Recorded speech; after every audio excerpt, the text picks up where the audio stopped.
Yes.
Good evening. It's 5:30 and I want to welcome all of you to our virtual work session this evening on inclement weather. I just want to make sure that Dr. Behringer is on. I don't see him on yet. I'm going to turn this over to our interim superintendent, Israel Vela. And if you wish a few more moments to wait for Dr. Behringer, we can do that. Yeah, no, actually, I can go ahead and just kind of do a little bit of stalling, but I do have a little warm up for us, a fun fact in that. But first of all, I want to thank President Hamada, members of the board, and our committee, those who have joined us for tonight's work session on inclement weather. And as I mentioned, I do have a little bit of a fun fact for us as we wait for Dr. Behringer to join us. And that is this, that you may have noticed, and those of you who didn't, this is the fun fact, that today was actually the first day of the new year that we saw daylight for the longest period of time. President Hamada, I see you nodding. You may have read this morning. But yes, it was the first day of the year, the longest day that the sun set after 5 p.m. And that specifically in time is 9 hours and 18 minutes. So if you were looking out there at 5 o'clock, that was 9 hours, 18 minutes that the actual sun started to set. And here's the best part of it. 6 weeks from now, is when the sun will start setting after 7 p.m. So yes, absolutely. And I thought that was a fitting fun fact for tonight, President Hamada, in that our inclement weather team is excited to present all the hard work that not only that they've been doing this year, but in years past. And so with that, I thought maybe all of you could share that tonight with your family. So I'm going to look over and see if Dr. Behringer has joined us. Yes, I think he has. So I'm going to go ahead and turn it over to our Senior Executive Director of Strategic Initiatives and Operations, Dr. Behringer, who's going to be joined tonight by Mr. Randy Heath, our Interim Chief of School Operations and Academic Support. So I'm going to turn that over to Wade. Go ahead. Thank you, Israel. Let me open this up here so you guys can see the actual presentation. Just 1 second. I apologize for the technical difficulties. My computers have got all re-imaged because I've been struggling with some things, and all of a sudden, my Zoom was no longer on my computer. So that's always fun. So let me just 1 second here.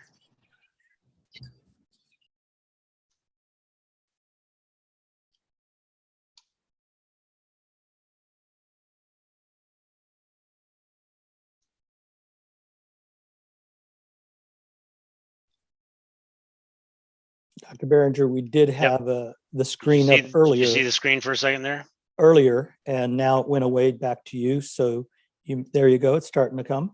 There it is. You got it. Okay. Thank you. All right. It's not in the presentation mode though. It is in the notes mode. Well, yeah. So that.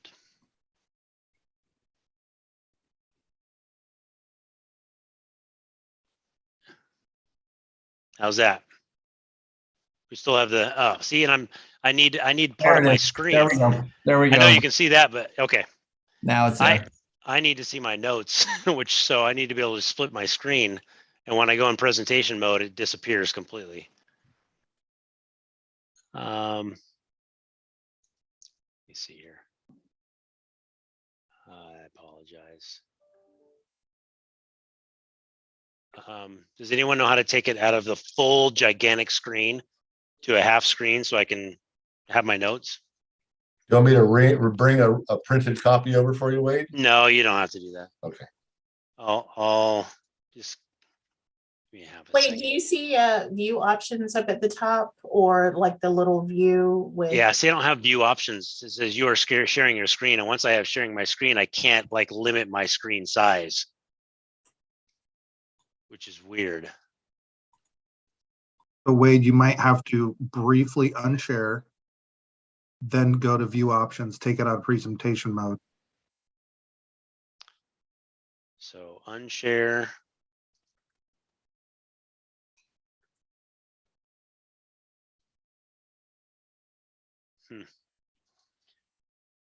Let's see here. Just 1 second. I can do this really quick here. I apologize.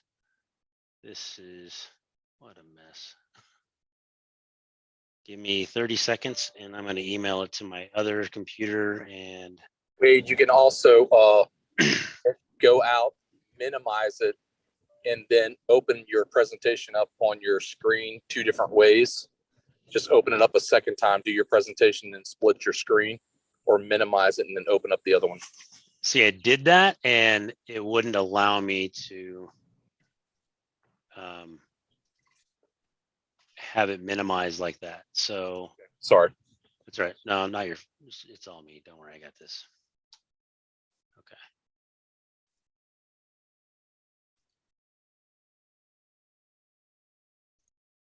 Okay, let's go back to this.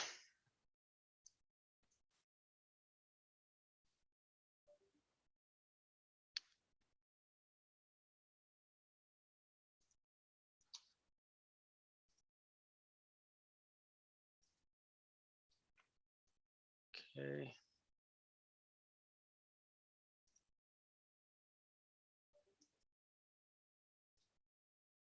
Okay, can you all see that? Yes. Okay. All right, I apologize for that. Good evening, President Hamada, members of the board, Interim Superintendent Vela, Ms. Santello. The inclement weather team is happy to be here tonight to share with you the important information about our process that makes up the inclement weather decisions in the Kent School District. Oh, should click over.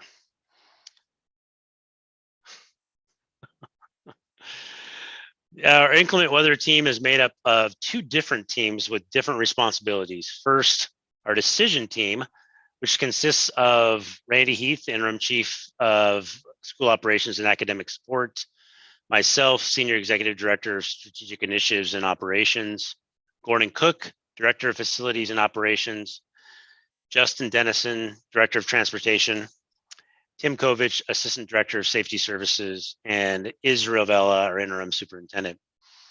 And our implementation team is has several people on their team as well. Melissa Laramie, executive director of communications and public affairs, Christine Avery, Patty Drobny, Doris Johnson, Jim Scheel are executive directors of learning improvement.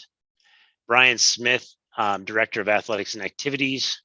Teresa Fields, director of nutrition services. Jeff Frazier, director of labor. Matt Tardif, assistant director of risk management. Faith Thistly, supervisor of communications. Kurt Anderson, supervisor of maintenance, and Steve Fairbanks, supervisor of operations. There are two teams that make up the inclement weather team, the decision-making team, and then of course, once the decision is made, the implementation team, which I've just shared with you. So when it comes to the decision-making process, before we talk about our process, it's important to understand that inclement weather is more than just snow and ice. Inclement weather includes wind, snow, ice, flooding, like Mill Creek, power outages, which you've already experienced this year, extreme heat, which we experienced last spring, and then, of course, natural disasters as well. In emergencies such as snow and icy conditions and power outages, our top priority is and always has been the safety of our students and staff. We recognize that school closures disrupt family schedules, can create hardships, and may extend our school year. The decision to close schools is not an easy one and never has been. We take the decision-making process very seriously. Student and staff safety is always our number one priority.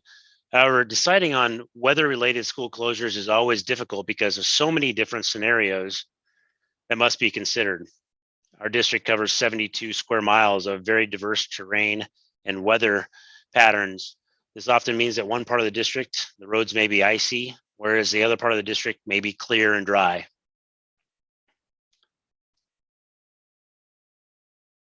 A team of experienced leaders across the district, including safety services, transportation, communications, facilities, maintenance, and school operations, makes the final recommendation to the superintendent about closing schools.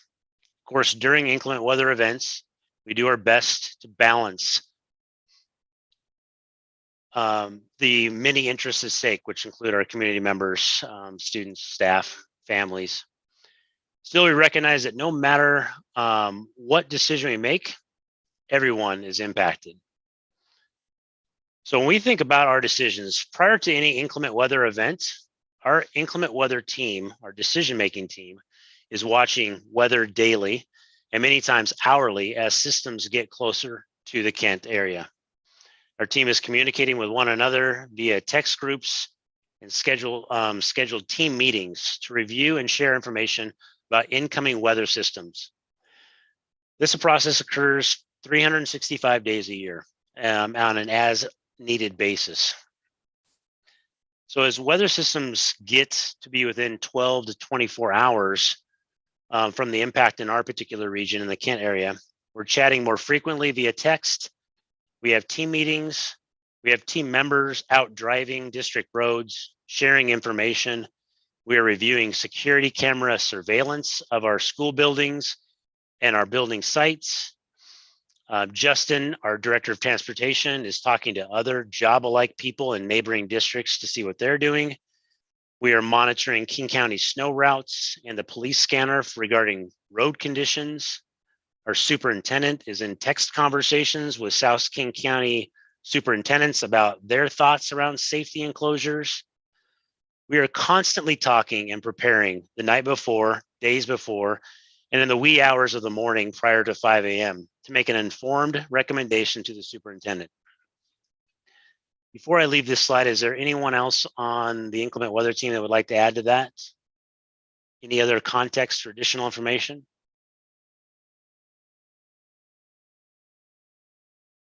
Okay.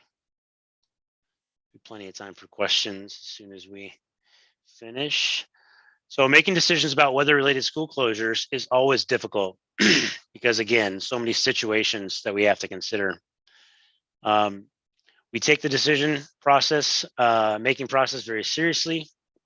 So with that said, when our team has a recommendation through the work that we've done prior to the actual inclement weather hitting KSD, we contact the superintendent about our findings and our overall recommendation.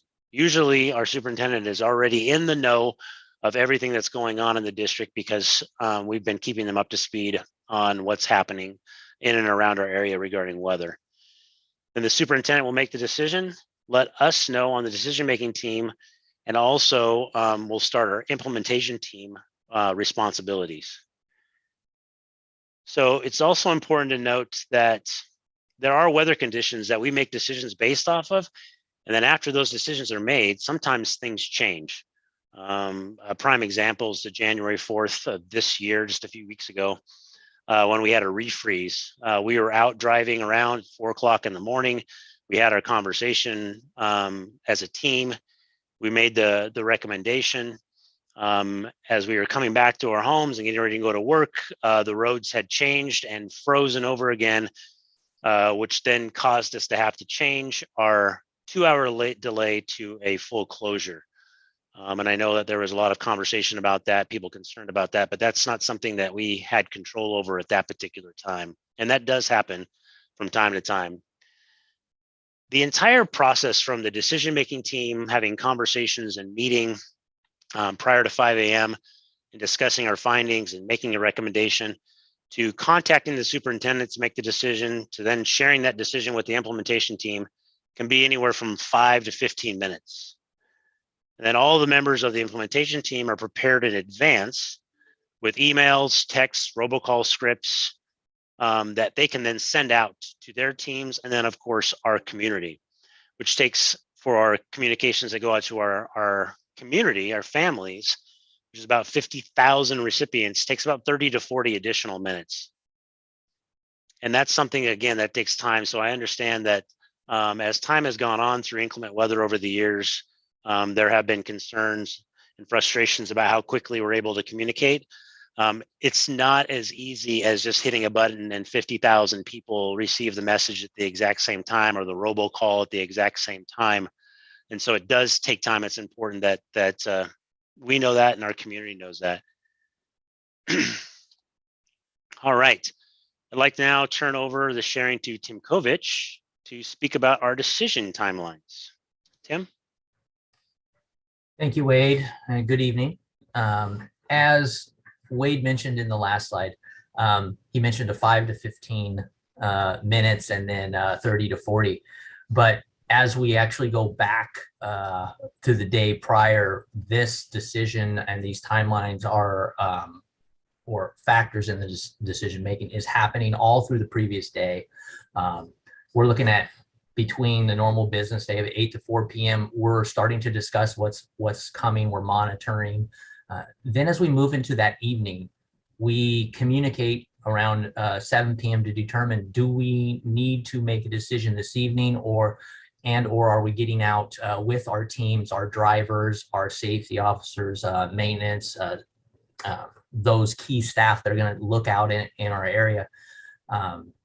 Do they need to be there ready to go? And ready to go can start right around 3 a.m. So we get those drivers out and they start coming in from some of our outlying areas. And this is kind of a key factor to this, is that we have them from the north, south, east, and west. And as they're coming outside of our Kent area, they're moving in on some of these already designated routes, and they're starting to share that information. We're starting to gear up with the cameras. We're starting to talk to some of the other team members at that time.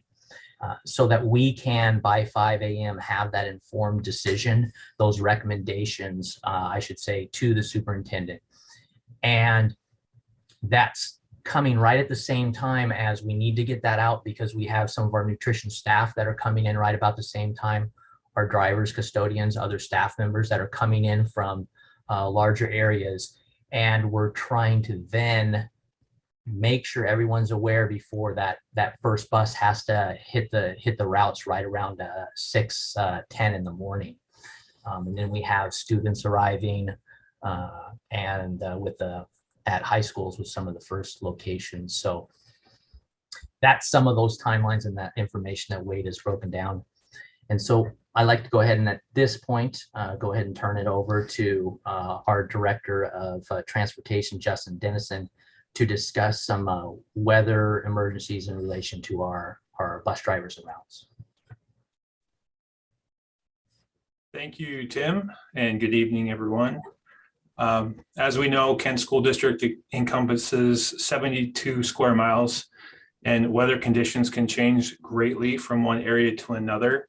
That can make it impossible to predict accessibility of any specific area with complete accuracy. Freezing and thawing conditions can change rapidly. A neighborhood that was passable at 1 hour may not be passable during the next. And if in doubt, students and families may want to choose the limited transportation bus stop to be assured that they won't miss the bus. The limited transportation bus stop information was shared with bus riders and their families in November. And we also refer to that as the snow route or the snow stop. Snow route bus stops are selected in locations that avoid steep grades and avoid roads that typically close during snow events. All school buses carry traditional snow chains, and bus drivers annually perform a hands-on chaining test run in the fall. In addition to traditional snow chains, the majority of our school buses are equipped with automatic chains that allow the bus driver to flip a switch and deploy chains whenever they need to. They can also flip the switch back and pull those chains up. It makes it extremely convenient during variable road conditions where we have partial compact snow and ice, partial bare. If we have a hill to climb, we may flip that switch, get up the hill, and then retract our chains. So next time you're behind a school bus, take a look near the rear axle and you might see those chains hanging down. So right now I'd like to turn it back over to Wade, and he can talk about some of our communication processes and community access to inclement weather information. Thanks, Justin. Yeah, so some of the information I'm going to share with you now, I'm not going to read it word for word because you can see that. It's also information straight off of the KSD website. So this is something that our community and families have access to as well. So, what should we know about closures and delays due to weather? I think the highlighted pieces here are if the school schedule changes, the announcements apply for that day only. So that's an important piece to remember. We encourage our community, staff, students to continue to look for updated announcements throughout the day, whether they be on the website, they be through text messages, robocalls, emails. Also, we communicate with our local media, whether it be radio stations or news stations as well. Of course, if conditions change rapidly or unexpectedly, we have to make decisions quickly. Our goal is not to have to release early and send students home quickly. Our goal is to make good, sound decisions in the night before an event happens or in the very early morning, so we're not getting our staff and students out on the roads or putting our bus drivers and students in harm's way to have to take them home in the middle of an inclement weather situation. Again, as Justin stated, we have different weather systems throughout our district, and one area can be dry and the other areas can be icy and whatnot. So we encourage our parents all the time through schools as well as the district to update their emergency contact information. That way they can get the most current and up-to-date and quick responses when we need to make changes and or make decisions that have to do with inclement weather. And then, of course, we've got that information about school days and transportation. When we do go to inclement weather, the fact is that we don't always have access to the transportation at the same degree, which Justin just spoke of as far as having snow routes or alternative routes. It'll be important for families to be able to know that. This next piece just speaks to the different ways that we do communicate this information with our families. School emergency schedules can be accessed on the internet through Flash Alert. That's something we've had for a while, and we encourage our parents and communities as well as staff members to access. They can sign up for that. They can get emails and text messages. It goes directly to their telephones or their cell phones or their emails. We also post all the school closure delay information on the main webpage, on social media, and then of course through Skyward phone, email, text, lots of different ways. I know being a parent of 2 students in the Kent School District, as well as being an employee, I get so many alerts on so many different in so many different ways in the mornings. It's great. I'm definitely not void of any information that we are changing our schedule or whatnot. So appreciate that. So at this time, I would like, oops, sorry about that. This time I'd like to turn it back over to Tim, who's going to talk a little bit about our schedule changes we may need to use during inclement weather situations. Tim? Thank you. We, as Wade has said before, we're trying to make the best and most informed decision, keeping all the student safety and staff safety in mind. We're trying to not have to send them home, as he said. We're trying to get everyone to school safe, or here's some of the options that we may have to go to. First is we just have the schools open for normal operations. There's no limitations on buses, or there could be some limited bus transportation. Second is the 2-hour late, which most people are familiar with. The normal bus routes, they are running 2 hours behind. And then that's where we start to have no out of district transportation, no preschool classes, no 0-hour classes. And then parents who may have limited bus service, we direct them to the school websites or the district websites to find those stop locations. Third, we've seen a little bit of this recently with closing a specific school or group of schools due to that weather impact, and that's often with the power outages or the flood that we had down at Mill Creek. Then we close all the schools as a fourth option. There is no transportation for the day. There's no school for the day. We cancel the activities. All school activities are canceled, including that community use. Early and extended learning programs are closed. Community use of district facilities is canceled. And additionally, if we're on a Friday, then we're going to be canceling the facilities use on the weekends, even if the weather does improve. So that's one that we try to make sure that we message out and contact those groups. And then a combination of closing the schools and then our administration, campus, and operations. If it gets severe enough, then we move that direction too for safety. So, and I will go ahead and hand this off back again to Justin. Thank you. Okay, so no out of district transportation is a designation that affects students being transported into or out of our school district under the specific circumstances. Inclusive education, for example, we provide transportation 2 inclusive education specialty schools and programs as far north as Bellevue and as far south as Tacoma. McKinney-Vento and Foster students can be transported even farther. We've transported as far as Marysville and as far south as Olympia. And so anytime there is a 2-hour delay, out of district transportation is canceled. And it's canceled for 2 primary reasons. One, it conflicts, or we have conflicting school and transportation schedules from district to district. And there's increased risk and unknowns of road travel outside the district. The exception for McKinney-Vento and Foster care students is that if they live within the KSD boundaries and they attend a school within KSD, which may not be the boundary location, they will still receive the 2-hour delayed transportation, because that's typically in a school bus.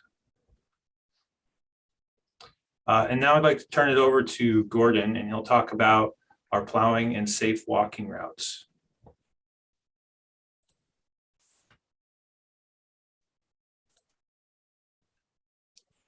All right. Thank you, Justin.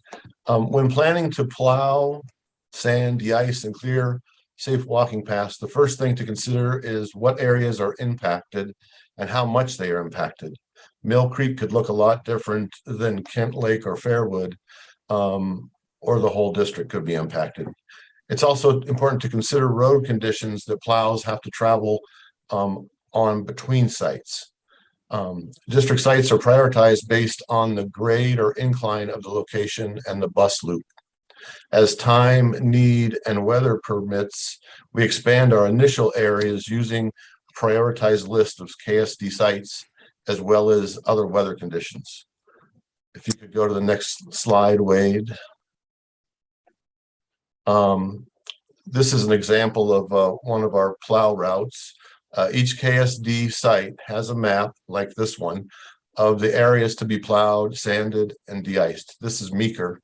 We often have plow teams out working before a decision is made to open or delay schools, and they will keep going regardless of that decision, just to help get ahead of things. We have 3 trucks with plows and sanders. We have a Jeep with a plow, a pickup with a plow, a gator with a plow, and Kent Ridge and KM have gators with plows. On this slide, you can see the green is a plow. It's the first thing we do is plow for schools to start. Then the yellow is sand and de-ice, and then the blue would expand those areas out as we have time if it were to continue for several days. If you go to the next slide, Wade. Thank you. At each of our sites, our custodial staff arrive early and create safe walking routes for staff and students. This again is an example of Meeker. Each KSD site has a map of safe walking routes that are cleared or de-iced. This map is posted so staff know where and what routes will be cleared for them to use during inclement weather. I'd like to turn it back over to Wade now to close out. Thanks, Gordon. In closing, I just wanted to remind everybody, and this is something that's important to remind our community as well, that not only is safety our #1 priority, but inclement weather really does include a lot more than just snow and ice. It's got the wind and the flooding and the power outages, which are becoming a little bit more predominant as the years have gone on. We just dealt with our first extreme heat closure last summer. And then, knock on wood, thankfully, we have not experienced any natural disasters that have needed us to do any closures. But again, inclement weather is a very broad term to use to encompass all types of things that impact closures. And I think it's important to know, and I think it's something that we need to continue to let our families know. And I know that I had several conversations with families during the inclement weather, during the days that we were closed or days that we were 2 hours late or after inclement weather impacts. But it's important that families remember that at any time as a parent or a guardian, they can call and excuse their child's absence. And in this particular case for inclement weather, especially if they feel it's unsafe to travel to school. And I know that's a tough decision for a parent to make, because school is important. And if we say that school is open or 2 hours late, then they really want their child to be there because we're saying it's important to be there. But it is definitely in the purview and the decision of a parent and a family to be able to make a decision on whether or not their child can make it to school safely. And it's important that they know that and not feel guilty about keeping their child home if it is unsafe to travel to school from their particular neighborhood. Because as we've shared in previous slides, all neighborhoods are a little bit different in our district when it comes to inclement weather. And even though the main roads leading to the school that your child may go to are clear or de-iced or wet, that does not mean that your neighborhood or your driveway or your area is safe to travel. And I think it's just up to adults to make those good, sound decisions around safety first. So with that said, we're going to leave it open for questions. We've got a half an hour for questions. Anything the board might have. We've got our team here to help support, as well as Melissa to help if there are any communication questions as well.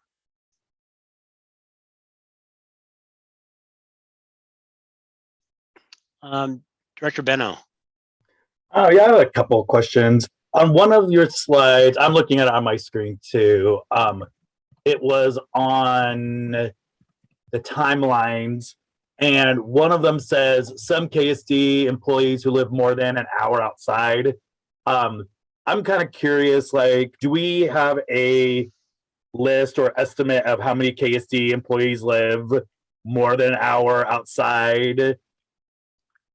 Like, they have to travel further. I know in my district, like, we have people who come from Marysville and Everett and Tacoma, so they travel far. So I'm curious if we're aware of some staff that have longer distance than an hour to get to their work site. Yes, we do have. That's a great question. We do have that information, and we probably have a little over 100 staff members that live over an hour outside of the Kent School District. And again, as far south and a little bit further south than Olympia, we've got people in Eatonville. We've got a couple in Cle-Elum that come over the pass at times. We've got people as far north, not as far north as Snohomish County, but quite a bit above. We've got Everett and Mukilteo, and then of course over in Bremerton, in that area as well. So yeah, there is a large number that live over an hour. Then we have a good number, probably 40% of our staff that live outside of the KSD boundary area that commute in through other neighboring districts as well. Thank you. I have a couple other questions. As far like, I see on one of the slides, it says the snow routes are on the website. I was trying to find them like easily, and I couldn't necessarily find it. Like, if I go to the district website, like, I'm trying to figure out, like, how do I navigate that? If there's an easier way to kind of find that. I can answer that question. So it's not that the actual bus stops are published on our website. And in Kent, we have not traditionally published bus stop location on our website, just for concerns about, being too accessible for people to see it. But what we do have listed on our website under transportation is a list of the limited transportation stops. If you go under the transportation section, it's like certain roads are not traveled, and so it should be on there under limited transportation. Justin, that's a good point. I think it's under there. It's also, if you dig in through the inclement weather, and yeah, you got to dig a little bit, but you can get in, and where I found the list of all the alternative stops in there. And that's something, again, from this process, it allows us, like, how far does a community member or a parent have to go to find that information? And maybe should we bring it out a few breadcrumbs, or make it a little bit more clear on the front side, forward facing, so they know exactly where they could find that. Yeah, that was going to be my point. So I appreciate you saying that. And just as far as like, one of the slides talked about learning what certain things mean or what, et cetera. So I'm just kind of curious what type of like parent or student education we provide so that they know what those things mean? Like, is that in the inclement weather section of the website? Like, if they go there, they can know, oh, my student isn't out of transportation. So they, like, I'm just kind of curious what that looks like, or what kind of education we give parents and families for that. Yeah, just quickly, almost every single thing that's on these slides is taken straight out of the KSD website, whether it be under transportation or jointly under transportation and inclement weather or emergency procedures. Almost everything is taken right off the website to show that it is there. So, yeah. Well, And and Dr.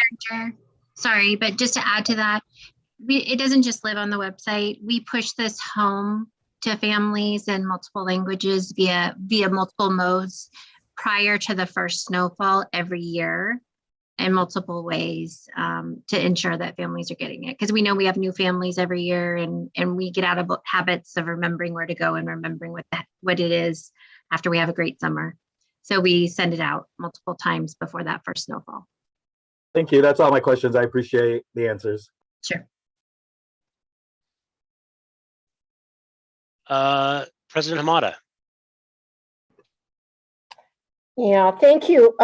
First of all, I'm curious about, I think I hear you correct, Mr. Cook, when you say we're doing all our maintenance on our sidewalks and parking lots in-house. Is that correct? We do it all locally, we don't contract out? Yep. And so could you give me kind of a vision of how, let's say I live up here near Kent Lake High School, and how many people and what kind of equipment does it take to clear Kent Lake? I mean, how many do you have? How many is the total team that goes out and does all this maintenance total? And then, you know, how many does it take to do one site, and how long does it take until you go on to the next site? So I can just kind of get a vision of that. That's my first question. Sure. There's, let's see, 3, 4, 5. There's 6 or so grounds people that are running trucks with plows, and the gator that goes around to smaller sites. And then we have the 2 gators at Kent Ridge and KM that can do the sidewalks there. A lot of it depends on the amount of snow to how much we can get done. So last year we had a really big snow, and we had like 18 inches up in like Ridgewood. That's why the way the routes are planned is just to get buses and staff in the parking lot. So an example would be Sawyer Woods is all flat. So we don't do anything down there initially because it's all flat. And like Kent Ridge, there's a slope going up to the bus loop and a slope going out of the loop. We do those, and then we do a route down the middle of the bus route, and then over where parents come in and go out. So that's what they do there. Then they go on to the next one. The custodians come in early enough to do their safe walking routes. Now, it's not every sidewalk in the school. And like that Meeker example, you see it's the sidewalk on the bus loop, and then it's a path to the main building and a path to the gym building. The rest of the main building has covered areas all the way around it, so students can walk safely around that main building. And then a lot of the passages are inside the hall. So every site will be a little different, but it's not every sidewalk that's plowed or shoveled. Then the other thing, the grounds team has a person or 2 that go out and help some of the schools, like Neely O'Brien that has 12 portables. So all those ramps have to be cleared, and elementaries only have 1 person at the head that starts during the day. So they don't have like the secondary schools who have 2 people are there during the day. And then the maintenance team is kind of planning like the inclement weather does. They're watching and going, oh, it looks like we're going to have a lot of snow. We need to start really early, like at 3. Or looks like things aren't going to come in too a little later. Let's start at 4. But we always want to be ahead of that if we can. Did that answer your question? Yeah, I just was wondering, after the break and we had all the ice and stuff that came about, it appeared just from me, looking at social media, that everybody was upset because everything was icy, everything was unsafe. and Kent School District was doing nothing. I mean, I'm just gonna throw it out there, not saying that's true.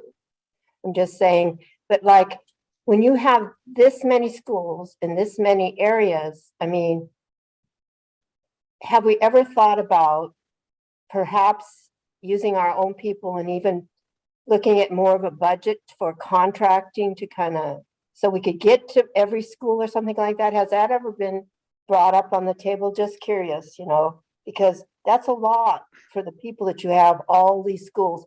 And this, that 1 week where we had so much ice, and, you know, we get a lot of ice up here where I live because we just don't have anybody that clears our roads, but, and it's higher elevation.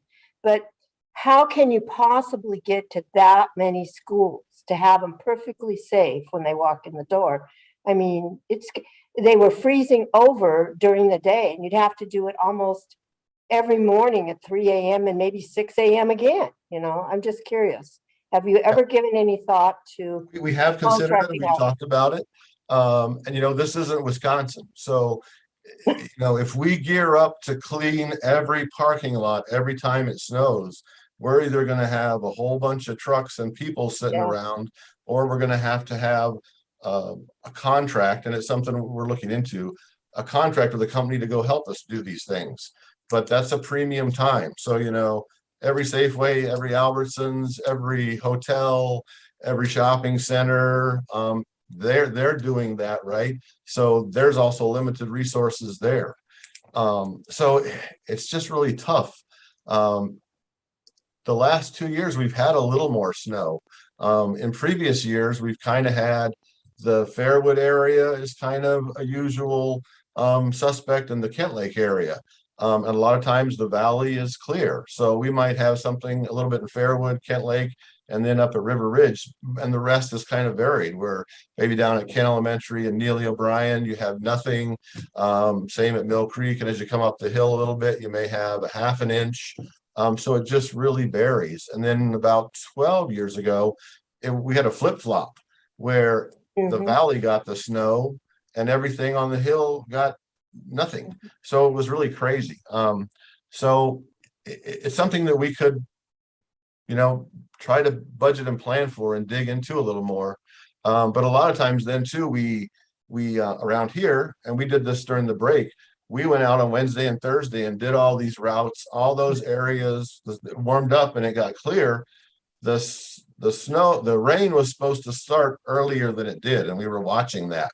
But because the snow continued further than it was supposed to, we actually had people out on Sunday during the day before school started on Monday doing those routes. And then they came back again on Monday morning early to continue those routes. And there again, it just is what's the weather? And if you know, if it's really bad storm, you plow, and then you come back and you plow again, then you plow again, then you plow again. So for walking routes, it's easier to do that a little bit at a time. So you're not shoveling 10 inches of snow, you're shoveling an inch or two, right? So that's easier. The other thing that we have to consider is, where do we put the snow? And we ran into that last year, where we had some more time because we had closed school for several days. But like Ridgewood example, we took all that snow and piled it up. Now we have this huge pile of snow.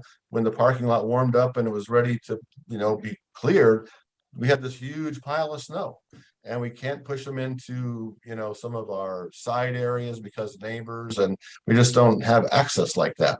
So that's another consideration.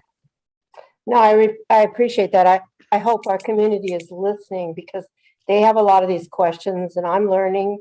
And I think you know, the weather in this area is changing. It might be worth looking into a little bit of that. And again, then it takes a whole lot more money to have all that equipment, even if it's sitting there, and on and on and on. Understand that.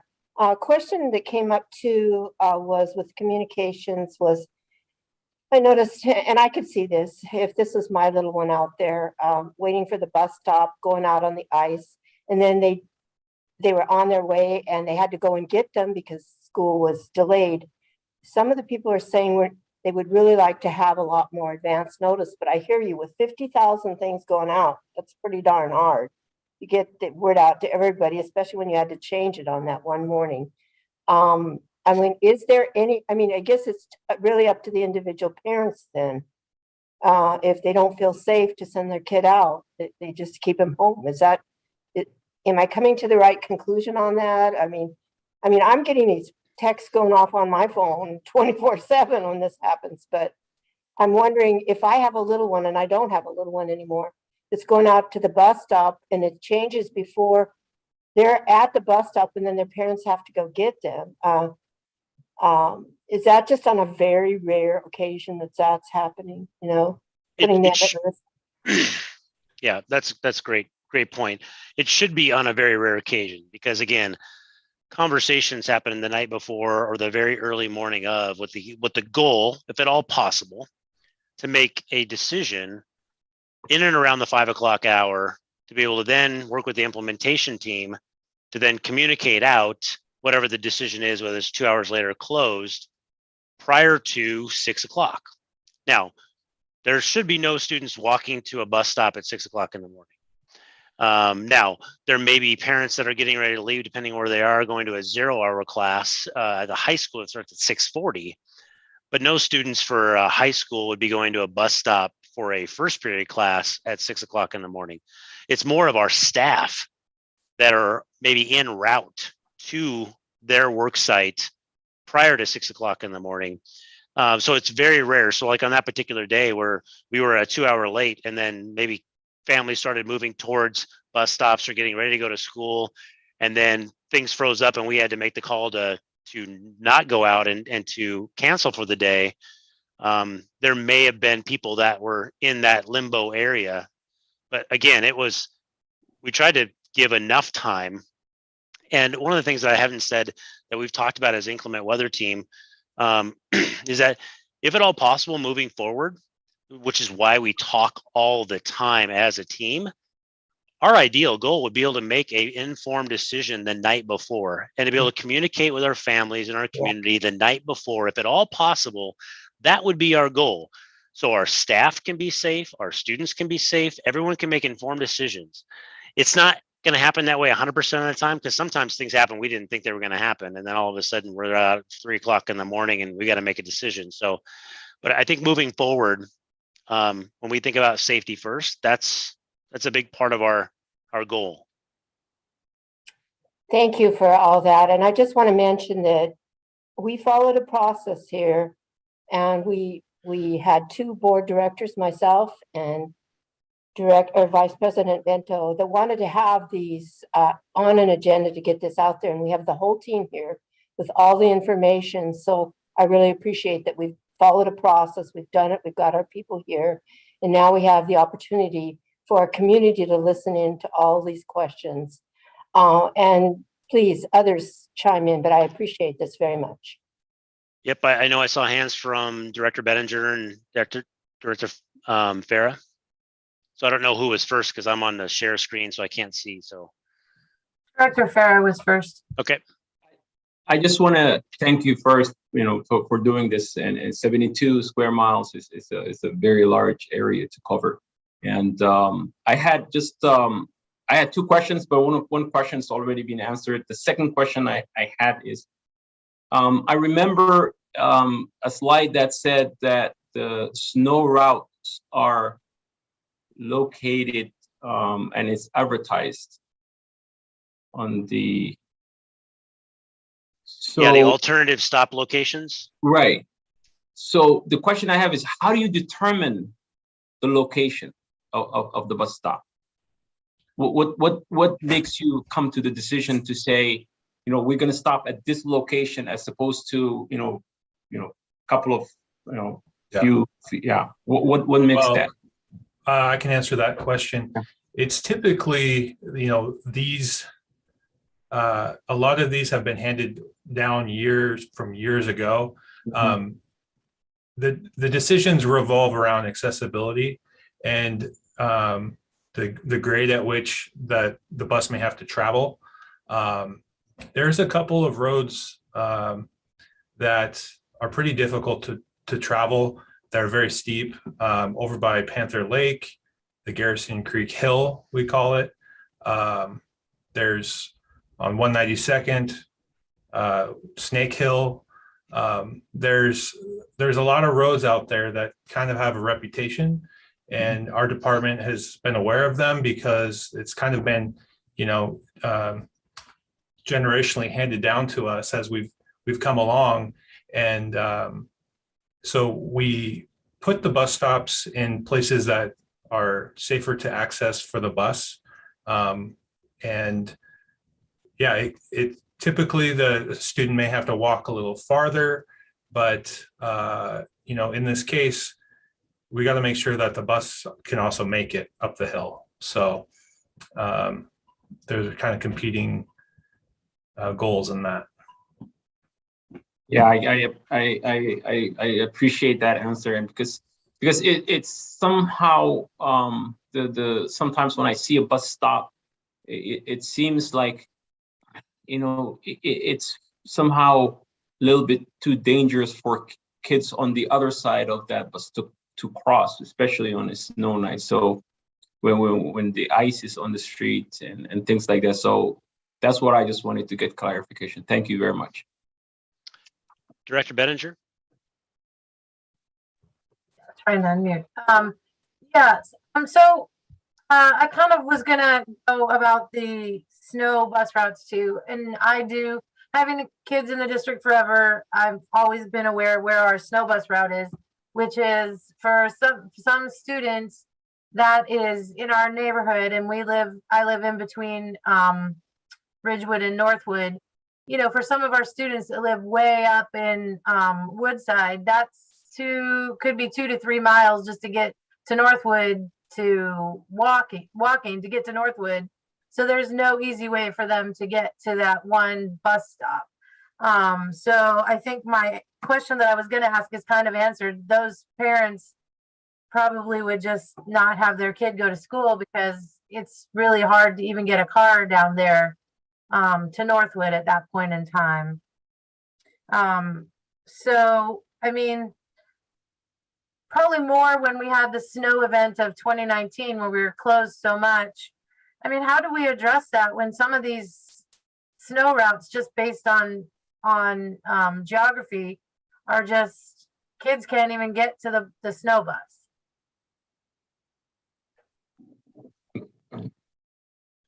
Yeah, I mean, you bring up a great point, and that's the piece is that hopefully in situations like that, we've got, again, our drivers out at night or drivers out in the morning assessing some of those roads. We can't always drive every single side road, neighborhood road to assess that type of thing. And so there may be stops, which is why I hope we can make good, sound decisions that will be safe for the entire district, knowing that not everyone's going to be happy. But it may be, and we've said this in previous presentations, if a parent or I have said this in communications with the parents I was communicating after inclement weather, if there's some information from your particular neighborhood that you don't feel like we know, because maybe we didn't make it to your neighborhood, that could be helpful in us making adjustments or being more knowledgeable of that particular neighborhood, then let us know. So that way we can say, where is the closest snow route to this neighborhood? Oh my gosh, it is so far away. Is there a way that is there a safer place to put a route or something like, or a stop or whatnot? I'll let Justin kind of step in there. And in that neighborhood, there really is no safer place. Families can't even get out with their cars. Mm-hmm. So I mean, we get stuck. So is there an option for parents to also, I've seen this suggestion before, I think in an effort to try and help, are there parents who have sent pictures of what their neighborhood looks like? So some of these remote areas to, work smarter, not harder, and having people drive some of these dangerous areas. Has there ever been thought given to just having parents provide, video or photos of neighborhoods? Yeah, I can say that we haven't gotten into the point where we're figuring out how we could possibly get and organize pictures from neighborhoods, which is why we kind of lean on our surveillance cameras that are in our schools that are in the neighborhood, but not quite to that degree. Mhm. Now that's again an opportunity for a work session is for us to take feedback and input for how we can better this particular plan and our process. That's something that we can look into if we feel like that is something that is worthwhile. But then again, it's if we have 50,000 people sending us pictures, how are we going to be able to manage that to be able to figure out, Right. which neighborhood is which and where exactly are they? And then we'd have to train them all on how to send the information so we could say, well, what part of the road are you on? How far down the road? But I wouldn't say that it's not unreasonable to see if that's an option. I know in the communication that I had with the couple families that I communicated with, I said, in the future, please let us know if you don't feel like we know what the state of your neighborhood is. I told them specifically, you can email me and let me know the safety of your neighborhood, because that would help us. Again, all of this helps us understand those 72 square miles truly are different climates and terrains and impact people differently. Because we also have seen people being upset about, well, how come you canceled school? It's dry where I am, or it's wet where I'm at, and there's no snow here. And then, 20 minutes later, out in the north side or the east side, there's 6 to 8 inches of snow and black ice. Right. And we also have over here too, we have a neighborhood where just to get to the regular bus stop, it can be up to a mile walk and there's no sidewalk. So, so that's a unique situation. And also, I think part of it too was the messaging that came out was that there was staffing issues too, particularly on January 4th due to COVID and the rise in illness, et cetera, et cetera. So, how much did that play a part in some of the issues that arose that first week of January? I think in varying capacities, staffing was an issue, and not so much related to COVID. Some of that particular inclement weather staffing issue may have been partially COVID, compounded with the fact that our employees, bus drivers, food service workers, teachers, could not get here safely because it refroze. And so it was really difficult to be able to feel like we had enough people to be able to open schools or even get to buses to get to stops to pick up kids. And so, that was a huge factor. Yeah. Those are my questions. Thank you. Director Clark. Yeah, I just a gentle reminder, and you're quite right, 72 square miles is a large district. And as a consequence, there are multiple jurisdictions that are also coping with this. So the reality is the cities, for instance, the city of Kent, of course, has their sanding plan, and that's already well known by the district and knows the order that they'll go. There are smaller jurisdictions like Covington, and I suspect they're more dependent upon King County. And King County grimly has the really isolated areas, and so you're dependent on how well prepared are they to get the main arterials up and running, and that has a tremendous impact on those bus stops that we're trying to keep alive. So I just mentioned that. Thank you. You're absolutely right. I appreciate you sharing that because, the decisions that we make are a collection of information and from all different people, not only KSD employees and team members, but also outside, whether it be King County, the city of Kent, Covington, or our law enforcement as well about road closures or safety conditions and whatnot. So I appreciate that. Yes. I'm going to have to intervene here. We're right at touching base at 6:30. Yep. And I want to thank all you guys for all the team for the great information. We didn't really get to touch upon the flooding problem down at Mill Creek because that's a lot more than a district problem. It's a city problem. It's a tribe problem. But maybe we can talk about that later. But we do have coming up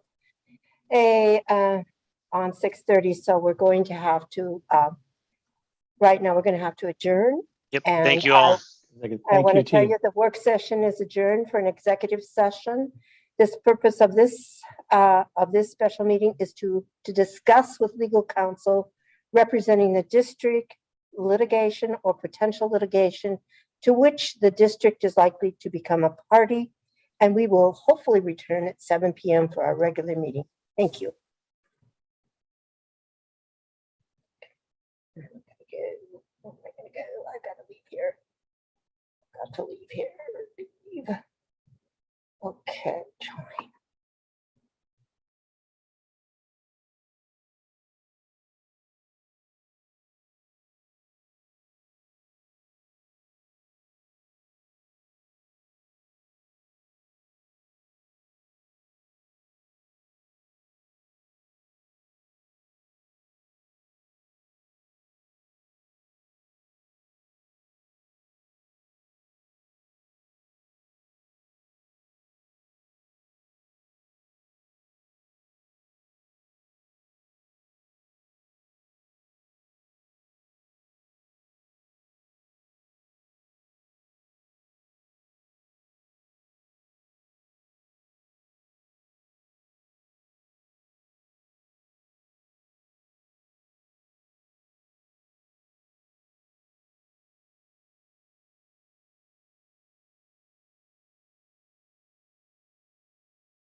Am I okay?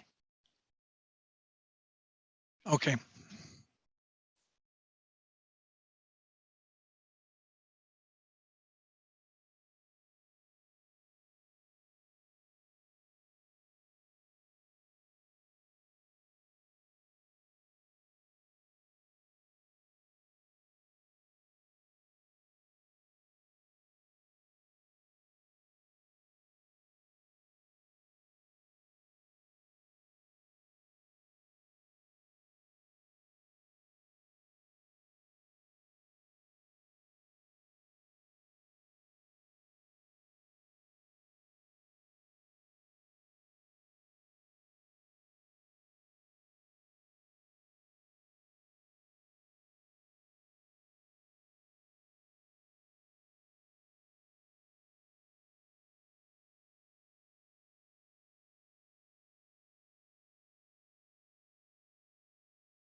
There I am. Okay. Yeah.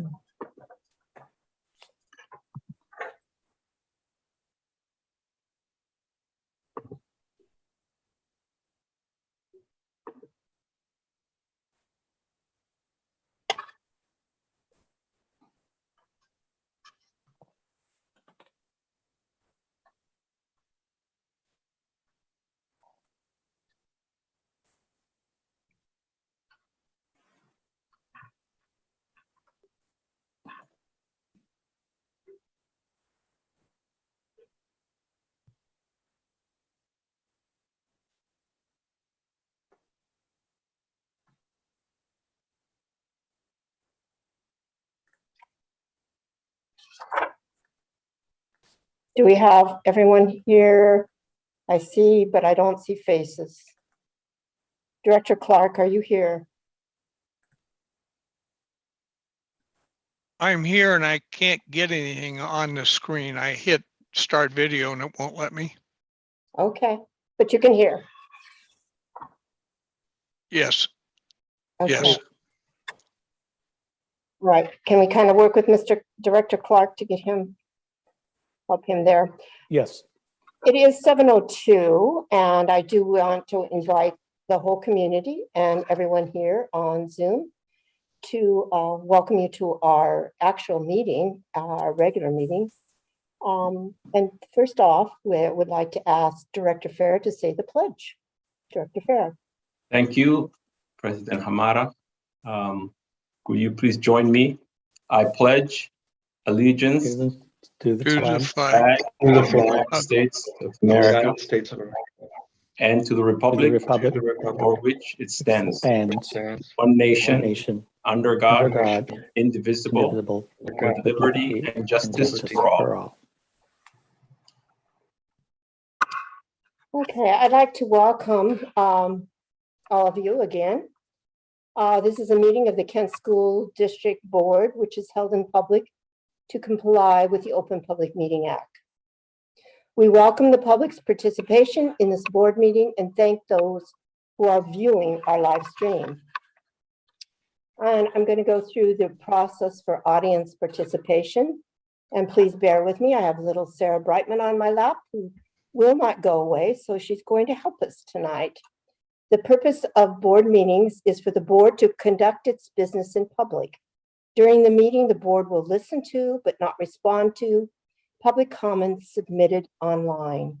Public comments submitted online will be read after the opening during preliminary communication from the audience, at specific agenda items, and during final communication from the audience. Comments submitted online by students will be the first to be read. Public comments submitted online are limited to 450 words.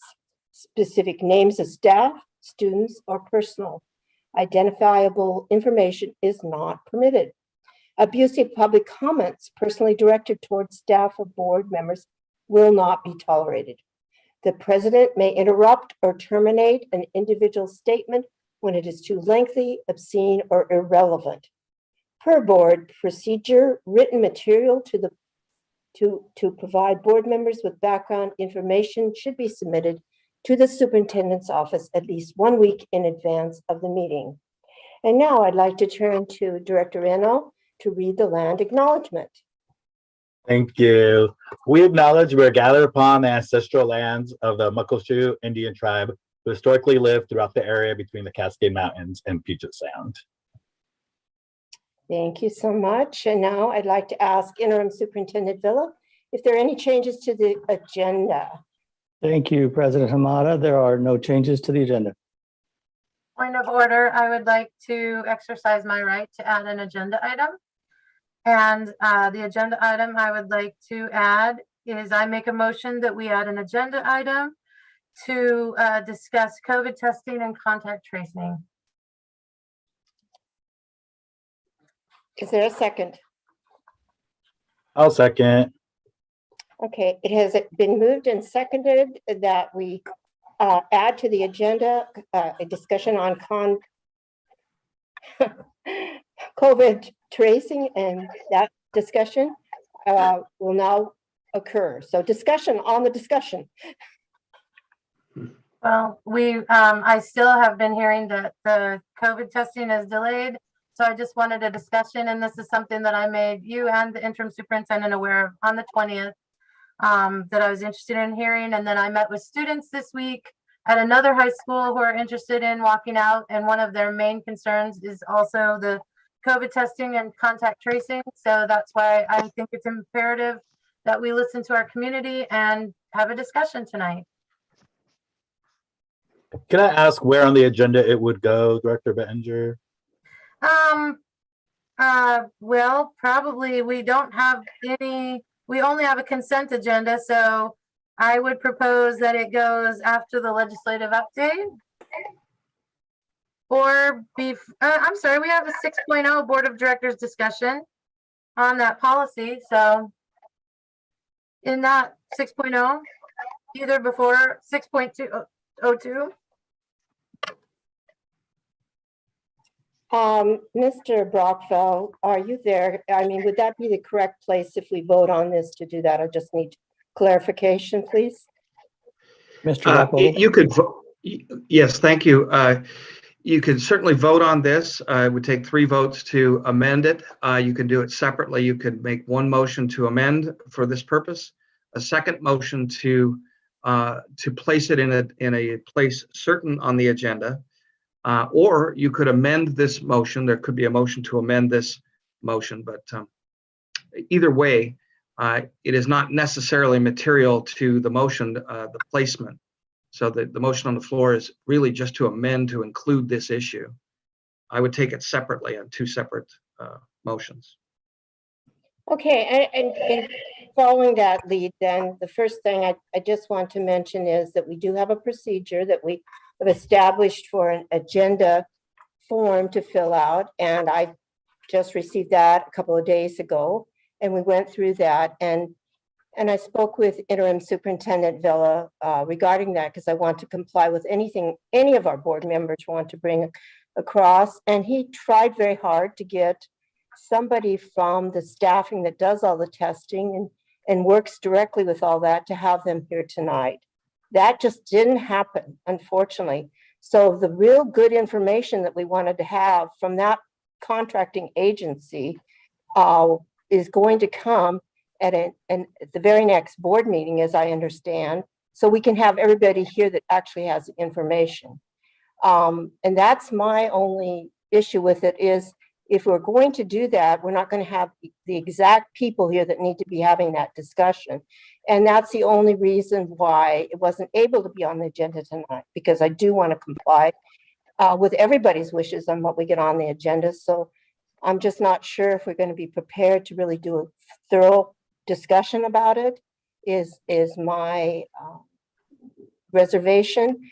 And in addition, when we have this agenda process right now, it is part of the way we do things. We fought for that last year. Director Behringer and myself felt that things were not getting on the agenda. We put it forward. So trying to follow that process, and we're trying to do this with the team there. So again, the only thing is, are we going to have it just a discussion, and our team is not really prepared to do that tonight. So that'd be only my reservation on that.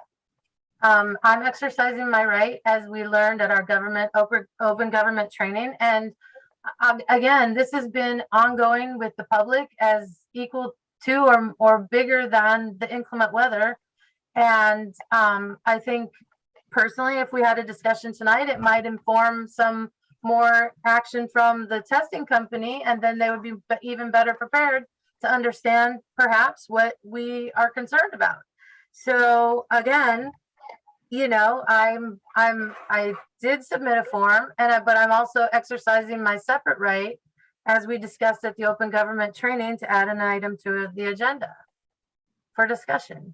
So and nobody's disputing that, Director Behringer. You have every right to do that. Yes, Director Hamada, just to reiterate, yes, you and I did discuss it. I let you know that we are the Supreme Laboratories was not able to get. We did try. We're looking for a next board meeting. Hopefully, that's who can answer the questions. And I'd like to have Mr. Brockvogel either address this piece if he needs to, related to the agenda. Yeah, I can only say that the OPMA is intended generally to encourage public input or oversight of the meetings, as the public is invited to view what our government is doing. And I think the process that we have currently in place, by sort of a longer notice period before putting things on the agenda, is to avoid a situation where things are added on the agenda at the last minute that the public didn't know about. So it does make sense to have a procedure that is more methodical, less ad hoc, and informs the public of what's going on at the meeting. So they very well may have attended tonight. They did not, if they didn't see it. It's my gist. Any further discussion? But there's not necessarily anything in parliamentary procedure that prohibits us from adding an agenda item for discussion, even if we're not voting. It could be a discussion and we can vote on the next time, or vote or have further discussion at another board meeting, right? That is correct. Absolutely correct, Joe. Yeah. Thank you.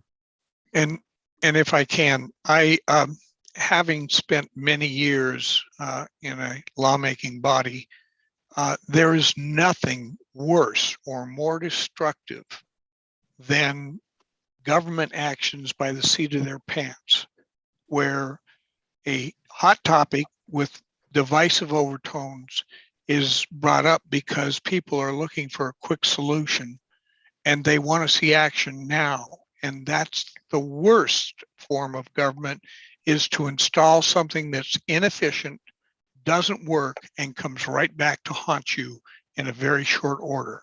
So it would seem logical at this point. I don't mind a discussion about it, but there can't be any action taken tonight. And I would agree, because the person who will have all of the answers is not here.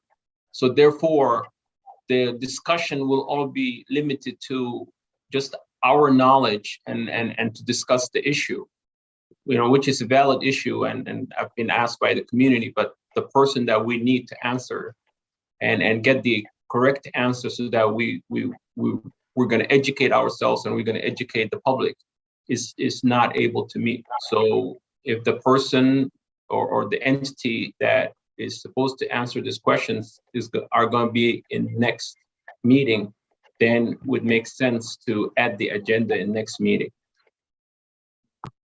Yeah, and that's just a concern because again, weren't able to post this, and that's been, they want to know when we're going to do stuff on the agenda, and we haven't had the ability to do that. So, okay, is there any other further discussion?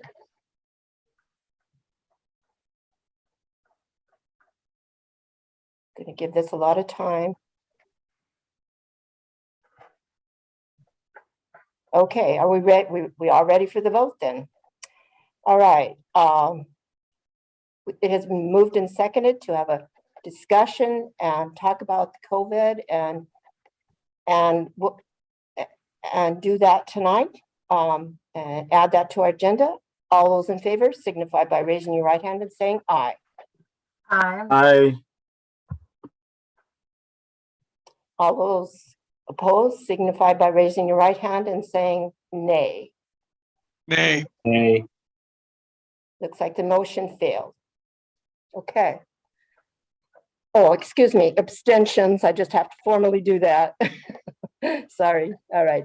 The motion failed. All right. We're on to 2.0 preliminary communication from the audience. And I would like to ask Ms. Centella to read the public comments submitted online. Thank you so much. Good evening, President Hamada, members of the board, and Interim Superintendent Vela. The first comment for the evening that I would like to read was submitted by Gavin Downing. I am very concerned to learn that administrators in KSD are removing books from school libraries without following formal book challenge protocols, and that the district has been supporting them in doing so. It is further concerning to learn that administrators are opening librarian book shipments to simply remove books before they can reach the shelves, and plan to have librarians check all purchases with administration before purchasing so that administration can pre-censor any books that might be controversial. The school library plays a unique role in promoting intellectual freedom. It serves as a point of voluntary access to information and ideas, and as a learning laboratory for students as they acquire critical thinking and problem-solving skills needed in a pluralistic society. Although the educational level and program of the school necessarily shapes the resources and services of a school library, the principles of the Library Bill of Rights apply equally to all libraries, including school libraries. Guidelines from both the American Association of School Libraries, AASL, and its parent organization, the American Library Association, ALA, help provide guidance and professional standards that trained teachers, librarians follow. In Board of Education versus PICO 457 U.S. 853, 1982, the United States Supreme Court not only emphasize that students' First Amendment rights should be vigorously enforced and protected in the context of the school library, where students must always remain free to inquire, to study, and to evaluate, but ruled that public school officials may not remove books from school library shelves simply because of their disagreement with the views or ideas expressed in the books. To do so violates the Constitution. Every library, academic, public, and school, public, private, charter, independent, and international, should have a comprehensive written policy that guides the selection, deselection, or weeding and reconsideration of library resources.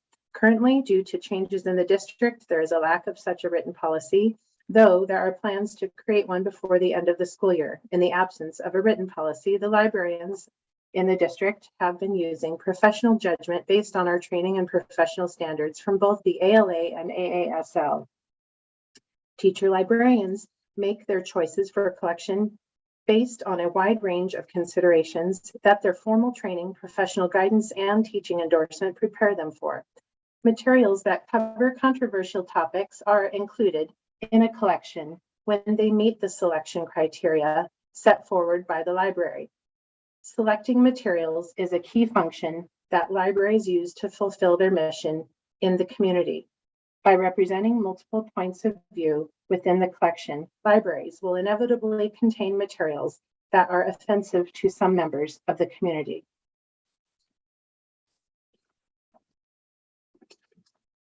I would like to add to the public record that this comment submitted was significantly longer than what I just read. However, that was the end of the cap for the 450 words for that comment. The board will be provided the full comment separately.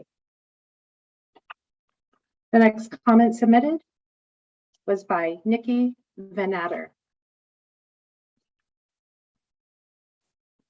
What is the board and KSD doing about reimbursing those teachers at River Ridge that have had their cars broken into like me, or the catalytic converters taken during the school day? The next comment was submitted by David Alsop. I learned of a book in our school's library, specifically a middle school library at Cedar Heights, called Jack of Hearts and Other Parts, that was brought to the attention of the principal by a student as being inappropriate for middle school. I have taken it upon myself to read the book and am appalled that this was made available to middle schoolers, especially as we discussed bringing sixth graders into the middle school. This type of sexually explicit content, frequent reference to drug use, as well as foul language that would make a screenplay R-rated, does not belong in a middle school. KSD has a duty to censor material it provides to not include pornography. Thank you to the principal at Cedar Heights for hearing the concerns of her students, looking into the matter, following protocol, and protecting all of our children from such sexually graphic content. The next comment was submitted by Zaidel Gutierrez Garalda. I would like to hear clarification regarding a rumor that reading materials were removed unilaterally by the principal at Cedar Heights. This is especially concerning because the books appear to be focused on LGBT issues. What is the protocol to change reading materials? Can someone in a position of power add or remove content at will? The next comment was submitted by Jacqueline Rigtrup. I am writing in support of the decision to remove sexually explicit content that is inappropriate for middle schoolers from the Cedar Heights Library. I am profoundly supportive of the principal's investigation and review of a book, Jack of Hearts and Other Parts, that was brought to her attention by a student who questioned the book being appropriate for middle schoolers. We need more administrators like this protecting our children from inappropriate and explicit content like this. I hope the KSD Instructional Materials Committee will support her review If not, I hope that the school board of directors will stand by the principal and her protection of our middle school children against explicit and inappropriate content in their libraries. The next comment was submitted by Holly Jackson. I support the principal and her thorough review and response to the concern brought to her attention regarding a book found in the library on the campus where she is the administrator. She responsibly examined the book and determined the book inappropriate for the ages attending Cedar Heights Middle School. I appreciate and value administrators taking concerns seriously and making decisions with their student safety and protection at their highest priority.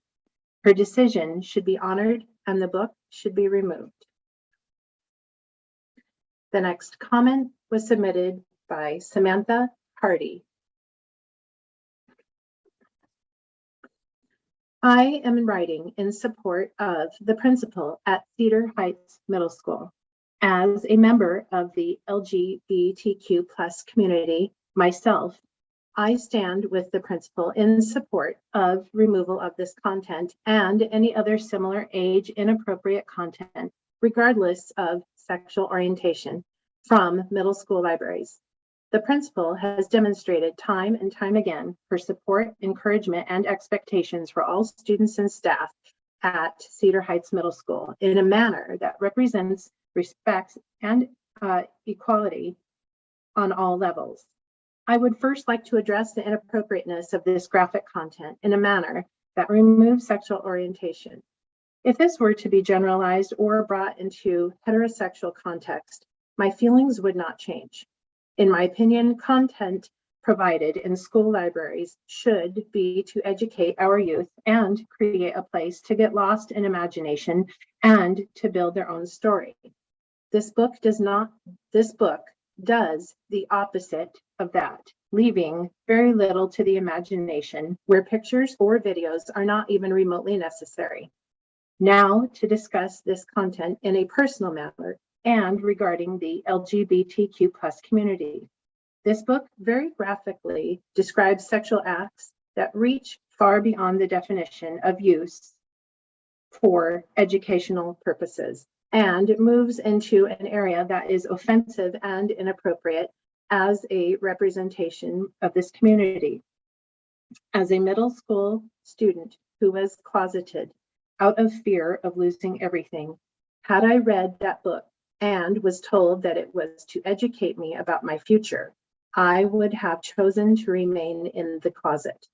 I say that not because of the sexual content, but simply because of the inability to grasp why LGBTQ+ sexual content is written about so graphically. Yet there are no books representing heterosexual content in the same manner. In further discussing this topic, focus should remain on the point of appropriateness for the education of 12 to 14-year-old students, not the issue of LGBTQ+. At no point have I ever witnessed or experienced the principal discriminating or showing bias towards any students or staff. In fact, it is apparent that her expectations are for 100% inclusivity for all who enter her building. The next comment was submitted by Carrie Estrada. I wanted to thank the school board and the principal for the decision to remove the book Jack of Hearts and Other Parts from the Cedar Heights Library. Our kids do not need to have access to graphic sexual content or references to drugs and alcohol in the books they can check out at school. There is a big difference between something being educational versus pornographic and suggestive. I applaud the principal for standing up for our kids and taking this book to the board to have it removed. We need more educators protecting our kids from harmful content that is disguised as educational materials. The next comment was submitted by Cheryl Porter. I would just like to offer support for the principal at Cedar Heights Middle School. As a parent in the Kent School District and with one of my children entering Cedar Heights next year, I feel safe knowing that the administrators are looking out for the well-being of our children. I appreciate this principle for removing harmful literature from the library. Literature should elevate young minds. Words have great power to lift and enlarge, or to drag us into the worst parts of humanity. Even in middle school, these students are just children. There is no need to expose them to every awful word or action that exists. Protect their innocence and imagination. These are the people that will one day have to create solutions to the problems we've created. These students are the future. When we protect and nurture them, the future is bright. The next comment was submitted by Carrie Colonzo.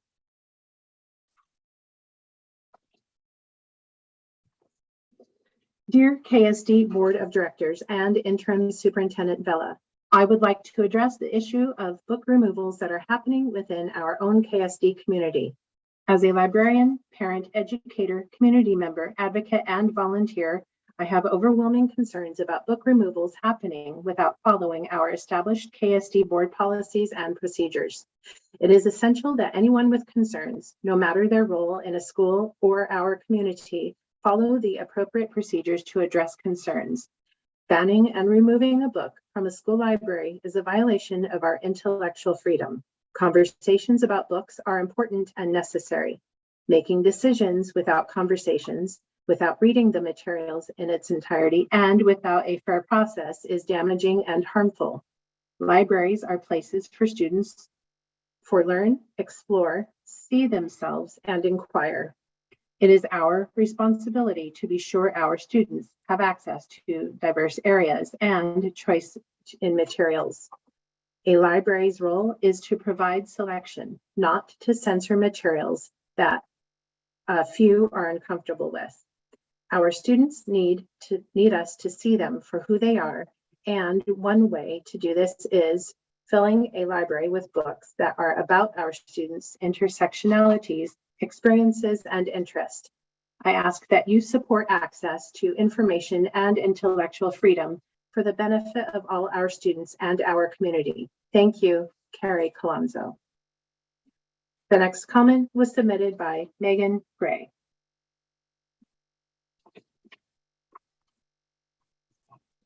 I worked at CH with the current principal for several years. During my time at CH, I observed the principal having no issue or concerns with LGBTQ+ books or students.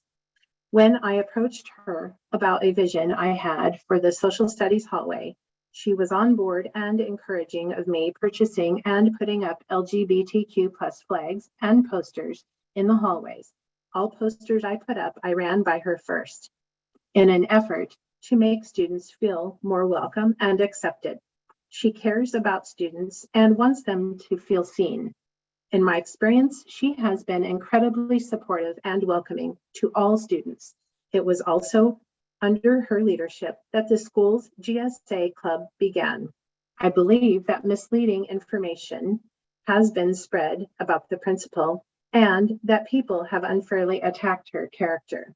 I have no doubt that the situation was handled in a professional manner with students at the center. The next comment was submitted by Tamara Lucrecia. I defer my space and would like the remaining portion to be read on behalf for Gavin Downing.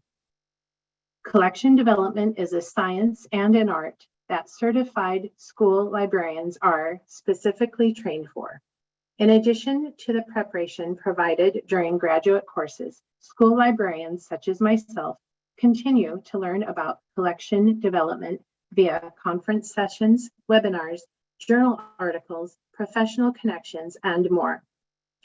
Administrators lack that training.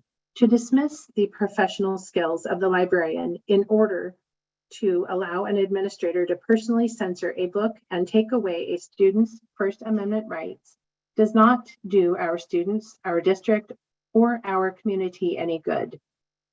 The district has a policy for a book challenge that is being ignored. No one should be able to bypass the First Amendment rights of our students. The next comment was submitted by Brett Allen.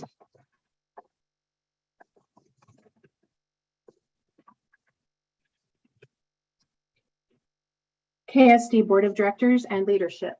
I am a longtime KSD English teacher and a parent of 2 KSD students. I am deeply concerned about the recently reported censorship of books at a local middle school library and take issue with a few aspects of the removal of these books. The librarians, number 1, the librarian's professional opinion and expertise regarding the literary value were circumvented or disregarded. Number 2, district procedure for approval removal of these materials was not followed as intended or was skewed to suit the wishes of the principal who ultimately removed them. Number 3, the titles were all LGBTQ+ themed books, which have significant value to a significant portion of KSD students.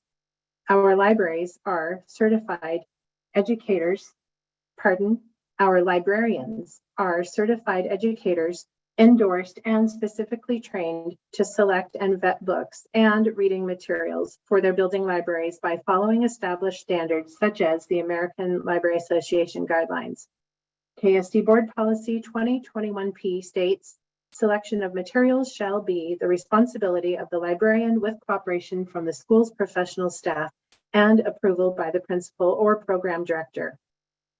The state WACs specify certified teacher librarians should direct library programs at their respective schools. So deference to the librarian seems within policy, and at least a formal discussion between the principal, the librarian, and other professional staff regarding the balance of objectionable material and merit should have been held before books were pulled. I understand there was some questionable content related to sex, but board policy offers guidelines about making sure sex is balanced by literary merit. Whose standards were used to deem what was sexually explicit? Standards from KSD or someone's personal standards? At what length or depth were those discussed? Were other professional staff members included in that conversation? While I respect principals must maintain high standards for their buildings and do so in the spirit of protecting students, they shouldn't be allowed to make unilateral decisions that affect students. One person should not have sole decision-making power in situations like this because they can act based off what makes them uncomfortable instead of talking through discomfort to see if there is value beyond it. Due process and procedure in place to ensure a system of checks and balances were not followed here, and that action created a domino effect across the district as other middle school principals were contacted and urged to pull books.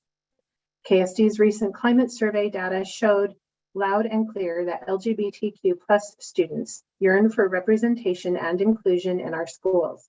Inclusion and representation reflecting our student population in Kent should be highly valued, and while a specific population may not be intentionally targeted here, the optics imply it with 3 LGBTQ+ themed books being removed. Let's be better for our scholars.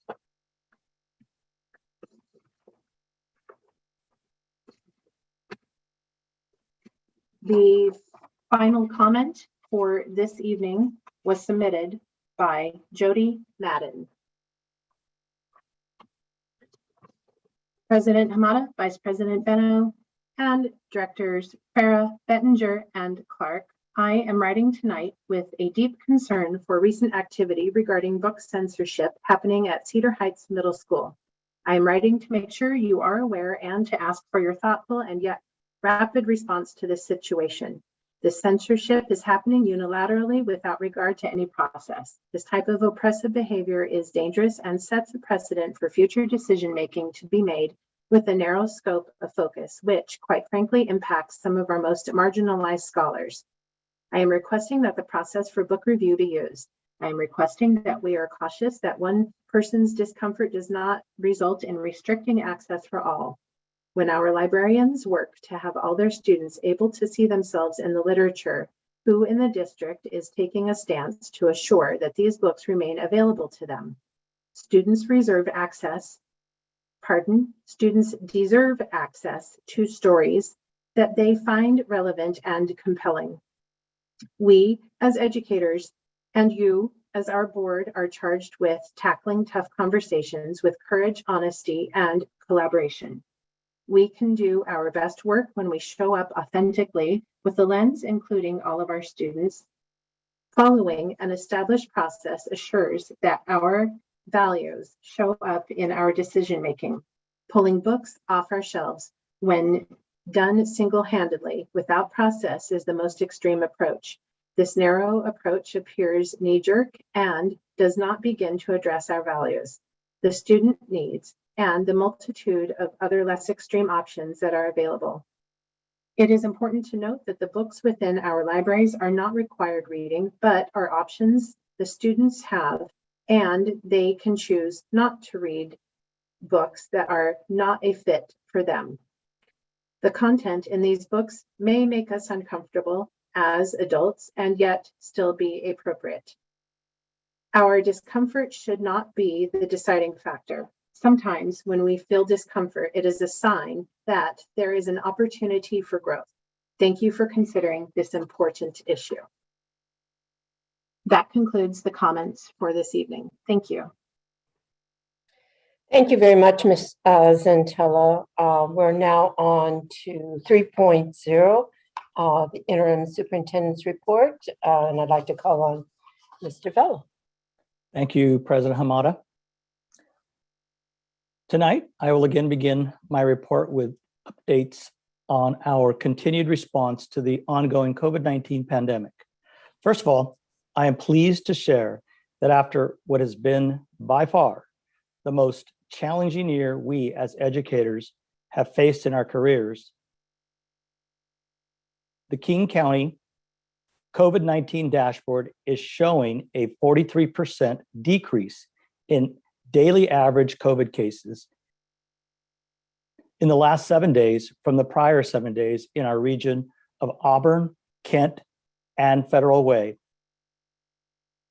King County is also reporting a 27% decrease in Covington and a 43% decrease across King County overall for the same period, while individuals in our KSD community continue to be impacted by COVID. This trend is good news. As I reported at our last board meeting, January has been a tremendously challenging month for students, families, and staff in KSD. The first 2 weeks, we saw unprecedented student absences due to COVID and family choice, and staff absences due to illness and the need to care for their own families.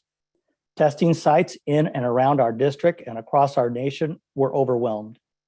The national supply chain was impacted, delaying orders from basic supplies to food deliveries, and yet, as a district, myself and our board continued to make it a priority to keep our schools open for in-person learning, because we know that for many of our students, school is the safest place to learn and the greatest place for social emotional connections, meals, and resources they need daily. At the first semester of this school year, and the month of January draws to an end, we also see cases in our district decreasing and student and staff attendance increasing. I want to thank our staff across the district who have worked so hard to keep our schools open for students to learn in person safely this month.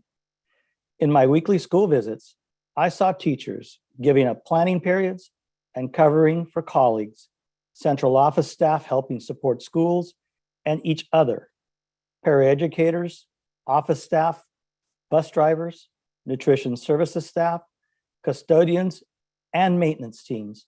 All have been impacted by staffing shortages this month. Yet everyone worked together to keep our schools open. Thank you, Team KSD, for all you do to support our students and families. I also want to thank you for keeping up with the new state health guidance being patient with staff shortages and staying home when you are ill. I ask that you continue to and please read the updates from your school and our district via email, newsletters, school and district websites, and social media. In fact, just today, our state superintendent shared an update that due to the constrained COVID testing supplies for symptomatic students and staff, as well as close contacts participating in test to stay or returning from quarantine, the Department of Health is changing the testing frequency for high contact sports. This means that districts will now be required to, 1, test high contact sport athletes the day of competition only and exclude those who test positive unless they have recovered from COVID in the last 90 days. 2, ensure universal masking of all athletes during all practices and training for high-risk sports. Coaches, trainers, and staff will not be required to be tested but must wear masks in all practices, training, and competitions. I did share this update with leaders earlier today, and our teams have been working to update athletes, families, update our website, schedules, and all involved. This is a welcome shift in guidance for many, but it is imperative that we stay focused on continuing mask wearing, distancing where possible, and supporting vaccinations and getting boosted during this time of extremely high community transmission. I would also encourage us all to continue to show teachers, school staff, our coaches, our principals, and bus drivers your patience and appreciation for their dedication to your education and safety. Together, we will get through this and have a safe, healthy, and productive school year. As part of our ongoing pandemic response, our academic recovery and student well-being plan team continues to plan the development of the KSD Virtual Academy. Our executive team has presented 4 updates on the academic recovery and student well-being plan to the board this school year, and the team will be back several more times this year with further updates on the plan as a whole. Specifically, regarding our long-term plan for an online learning option for KSD families, our cross-community virtual academy team, comprised of building and central administrative leaders, meets weekly and is focused on initial planning activities related to the creation of a sustainable online option that expands non-traditional choice offering for students, not a remote option for current learning environments. In addition, a comprehensive stakeholder engagement plan has been developed that includes continuous opportunities with students, families, community, teachers, building administrators, school board, and more over the next 4 months. Stakeholder input is critical to our virtual school design. Our efforts kick off with a thought exchange open to all community members the week of January 31st, ensuring we receive input from multiple lenses and diverse perspectives will empower the planning committee and leadership team to co-construct with the KSD community an impactful and sustainable mission and vision for this learning experience that will long withstand the COVID pandemic as we are experiencing it today. Finally, I must take the opportunity to remind everyone we are just 13 days away from the February 8th special election. Ballots have arrived. Our Kent School District voters have supported school levies for more than 3 decades. On the ballot this election is the Educational Programs and Operations Levy. It is a renewal levy, renewing the current levy that voters approved in 2020. This levy supports critical needs not covered by state and federal funding. Our levy makes up approximately 16% of our current revenue. We have information and resources available in multiple languages on our website and staff who continue to respond to questions from our community. Please remember to vote and return your ballots by February 8th. This concludes my report. Thank you, Mr. Villa. Appreciate that. And now we're on to 4.0, legislative update. And this is Director Fair's very first report, so we're anxious to hear from him. Director Fair. Thank you. Thank you, President Hamada. It's my first report, and I will try to do the best I can to give you the information that I have for legislative report. As you all know, this is a very short session. It's only 60 days. Usually, short sessions are just expected to not make budget changes. It's only for slight policy changes and any bills that did not pass last year, and just to go and revisit them. And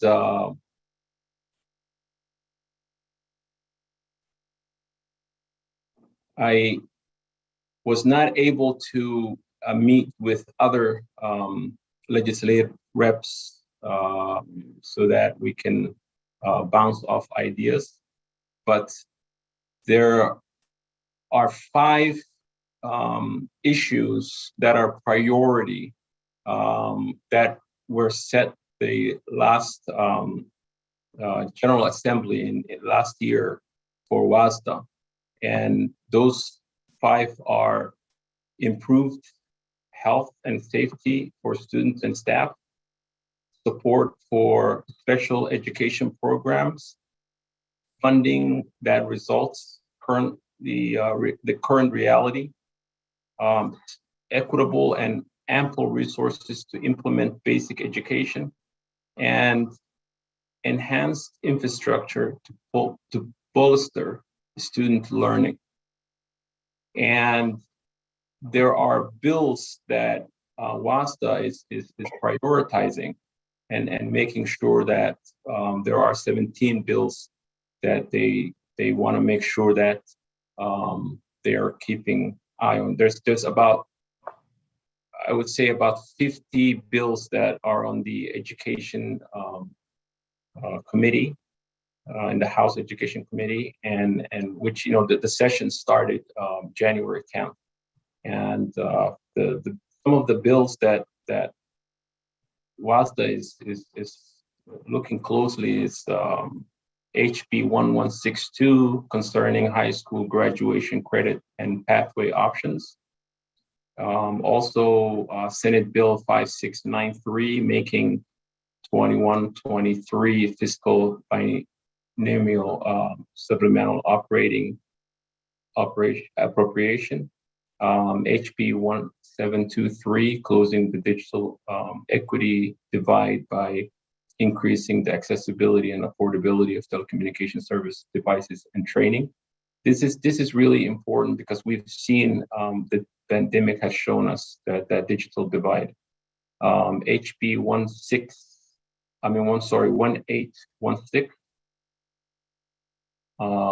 which is making the 21-23 fiscal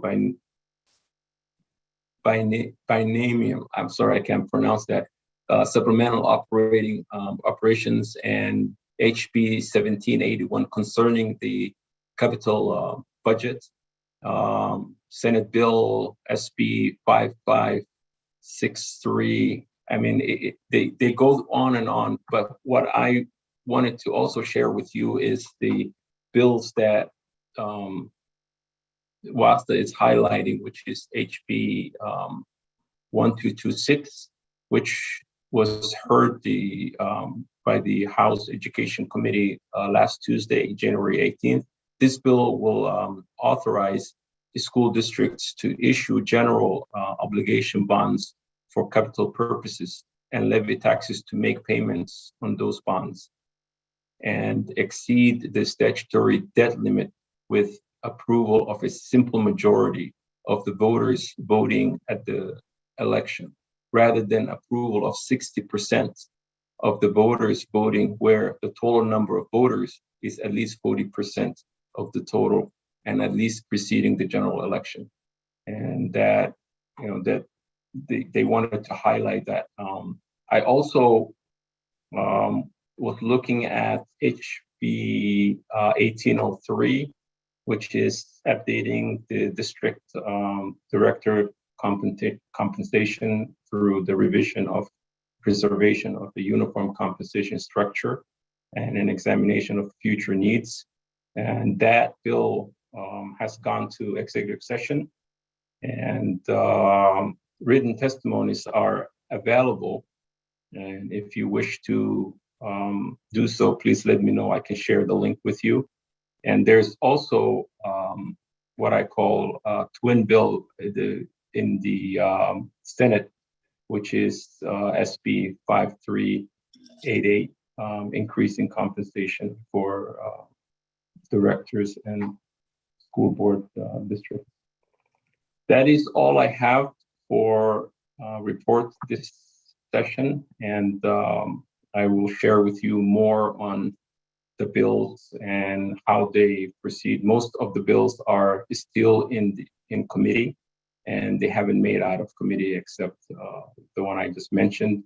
And now I will be able to be tracking them and reporting back to the district and making sure that I work with Dr. Harmon and Mr. Reddick, so that we finalize our priority as a district, and then I can take that to and follow the bills that are coinciding with that priority. Thank you, President Hamada. Excellent report, Director Farah. It looks like you're getting up to speed, and there's quite a bit to get up to speed on, believe me. Even for people who are way into this legislation, it gets to be a lot to track it all. So thank you very much for your first report this evening. We're on to 5.0 presentations, and 5.01 2021-22 Moss Adams Continuous Improvement Review of KSD Human Resources. And I'm going to call on our interim superintendent again, Mr. Villa, to call the speaker on that. Thank you so much, President Hamada. Excited this evening to, first of all, invite Ms. Joyce Wilson, our Executive Director of Human Resources, who will be introducing our guests. I want to just take a moment just to thank, first of all, our board as we begin to continue the continuous improvement process for all of our systems in Kent School District. This is just another one. And secondly, I wanted to thank Ms. Wilson for her support as she is going to be introducing our guests tonight. So Joyce, I'll turn it to you to introduce our guests. Thank you. Well, good evening, President Hamada, Interim Superintendent Bella, members of the board, and Ms. Zantello. I'd like to take this time to introduce, we have Colleen Rosillas, who's a partner of Moss Adams, and she is over strategy and operation consulting, along with her team member is also here, Ms. Tammy Lohr, who is also a manager with Moss Adams over strategy and operations and consulting. And I'd like to invite them to begin their presentation. Thank you so much, Joyce. Hello, everyone. I'm Colleen Rosillas with Moss Adams. We're very happy to be here. Tonight, we have a short presentation for you, and then we'll open it up for questions. So I'll just share my screen. And if someone could give me a thumbs up that you can see it. Great, thank you so much. All right, so just a quick overview about Moss Adams. So we're headquartered in Seattle. We've been around for a long time. You might have heard of us. Just a little bit about our work kind of outside of the accounting space, which you may have heard a little bit less about. We have over 1,500 government and not-for-profit clients. Our industry group, public sector, not-for-profit, and tribal is actually our largest industry group by the number of hours that we perform for this group, and I'm the head of consulting for that group. Our team, we have about 35 people on our team that are dedicated to this group, and our team is really dedicated to work in the public sector. We really understand the complexities of the work that you do, serving your students and your community, the challenges of serving your families, the complexities of school district operations and internal services and keeping that engine running, as well as the complex governance of managing a school district and the challenges of being on the school board. I wanted to point out in the past year, we've done quite a few pieces of work for school districts. So for Seattle Public Schools, we've completed an update of a human resources study that we did in 2018. We also have been doing some ongoing internal and performance audit work for the district, helping them to strengthen that function. We did a strategic plan for Corona Norco Unified School District in Southern California, and we've done capital program, process improvement, and construction audit work for Beverly Hills Unified, San Jose Unified, and Jeffco school districts. With regards to human resources studies, our team has also done, as I mentioned, Seattle Public Schools. We've done very similar work that we're going to be doing for your district, for the city of Stockton, for Western University of Health Sciences, and for Occidental College. So we do a lot of this work all the time for these public and mission-driven entities, and we're really excited to dig in with your team. One of the things that we're most excited about is that you've got this as a goal already. You really are already committed to continuous improvement. You know, a lot of times people call us when there's a huge problem that needs to be solved, and HR departments have been under a tremendous amount of stress, particularly in school districts over the last couple of years. There is, you know, a substitute shortage, a teacher shortage. It's been really challenging to be an employer in the public sector, especially over the last 2 years. One thing that we really wanted to point out is, so we're directly serving the first goal under your, the first strategy under goal 4 of your priority initiatives.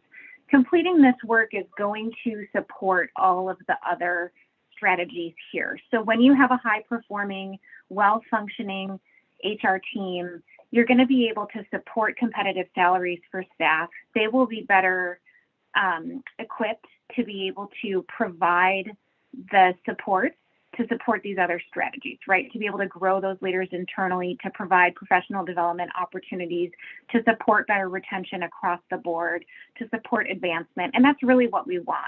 We want our internal services, that engine that really drives all of the service across the district, to provide, to be operating at its full capacity. And so that's really what we're going to focus on as we move through our work. So I'm going to turn it over to Tammy to talk about our approach. Great. Thank you, Colleen. Thank you for having us this evening. My name is Tammy Lohr, as was mentioned earlier.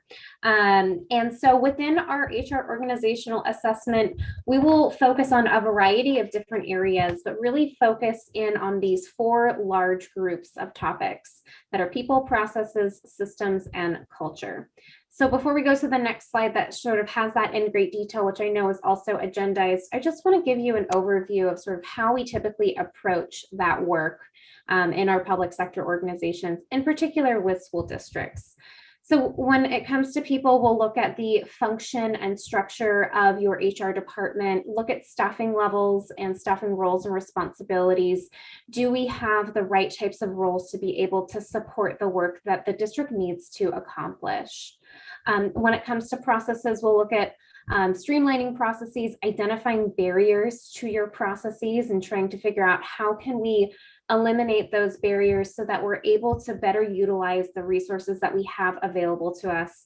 Most importantly, thinking about really the staff time that goes into doing some manual data entry and processing of different requirements. So we do have a few processes that we will take a deeper dive into. The first one is position control. So really thinking about how are we allocating positions, budgeting for those positions, and making selections, making sure that we really have that process streamlined so that we know exactly what's going on with all of our positions at any given time. And then we'll also take a look at other processes throughout the entire employee life cycle, from hiring and recruitment to performance management, which includes employee performance evaluations, workforce development, thinking about those growth and development plans, as well as providing continuous feedback to really support the district in being able to retain its high-performing employees and help support employees that might be struggling to be more effective members of the district. And then also thinking about, of course, employee and labor relations, always a hot topic with school districts at this point in time, but also a really critical component to making sure that we have a strong HR function, that we have employees that really reflect the culture that we are trying to cultivate at the district to be able to achieve your objectives, and creating a safe and welcoming learning environment for everyone. Very closely related to processes are the systems that help support the work that's being done. We know that the district is undergoing some system changes right now, and so we'll really be looking at how we're leveraging existing systems. Are there ways that we can optimize that in order to really streamline those processes and reduce the amount of manual data entry that we might be doing to really support the whole team and be able to make sure that we're using our resources in strategic ways? So we won't necessarily be doing a full comprehensive system evaluation, or suggesting that you should get a new ERP or HRIS or anything major like that, but really thinking about the systems that are in place right now and any gaps in the systems that we can point out and provide some quick solutions for as well. And then the last element here is really critical, and that is culture. And I want to talk about culture in two ways. The first is really thinking about what are the characteristics and inputs into the HR department's culture. So what does employee engagement look like? What does communication look like? Do we have a very good understanding of the different roles and responsibilities across employees? Those types of things. And then also thinking about the role of HR in helping cultivate the district's culture.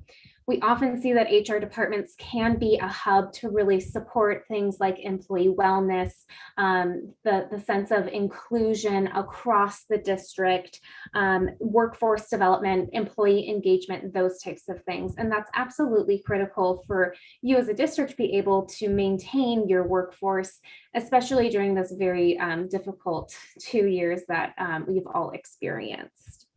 So through that process, we'll also be looking at an assessment of what are the service offerings that help support those goals, and what does collaboration and coordination with those other departments, as well as school sites, principals, and managers look like to assess where we might be able to strengthen the ways that HR is helping support the district's culture. So we'll go to the next slide, and this just provides a very detailed description of all of the things that I just mentioned.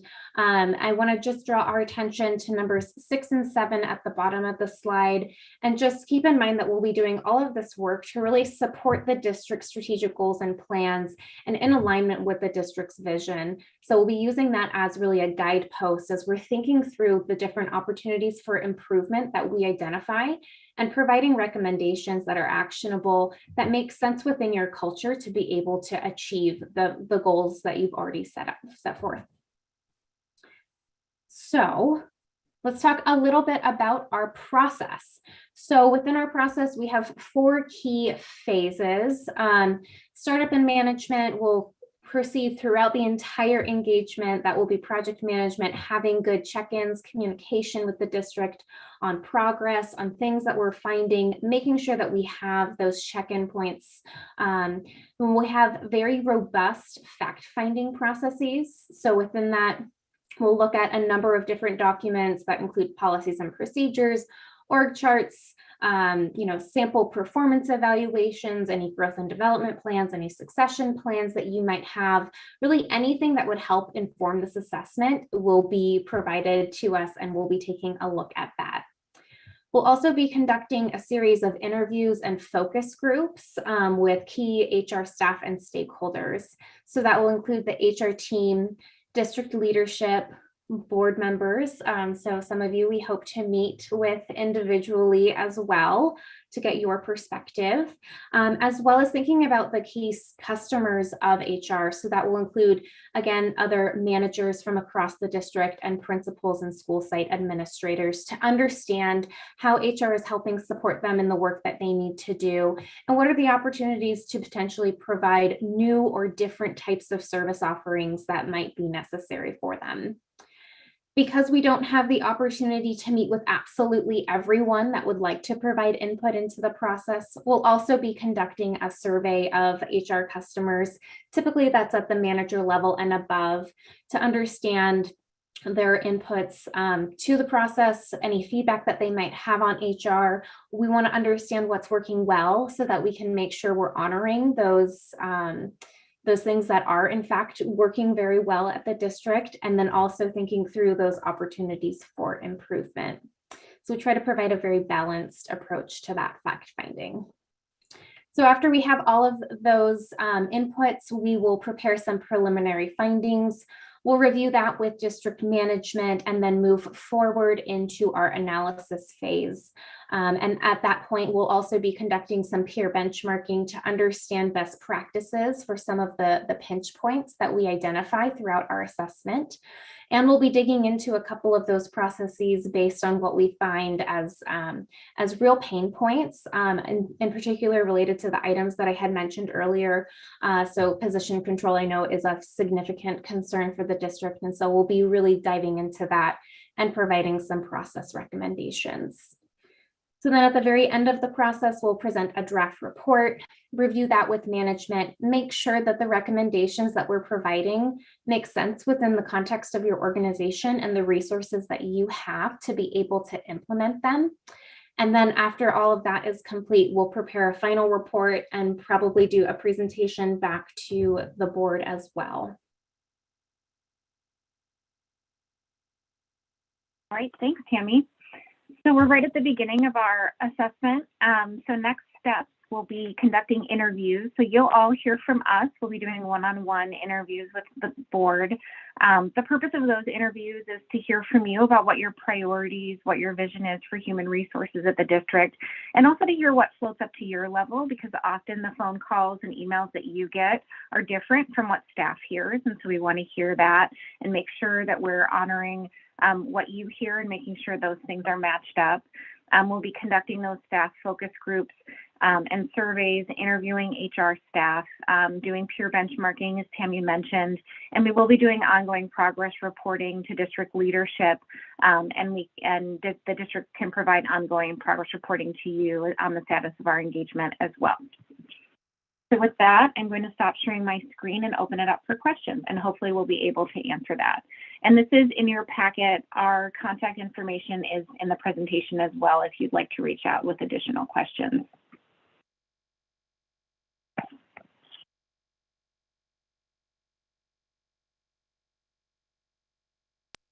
Okay, I'm gonna just jump in because I raised my hand, no one else did. So I worked in HR for 12 years and I was the Sarbanes-Oxley compliance officer for a publicly traded corporation. And so I'm pleased that we're having an audit because HR has been a concern for a long time. And so big scale, large picture is, are you investigating any potential risks to the organization and how we can mitigate risk?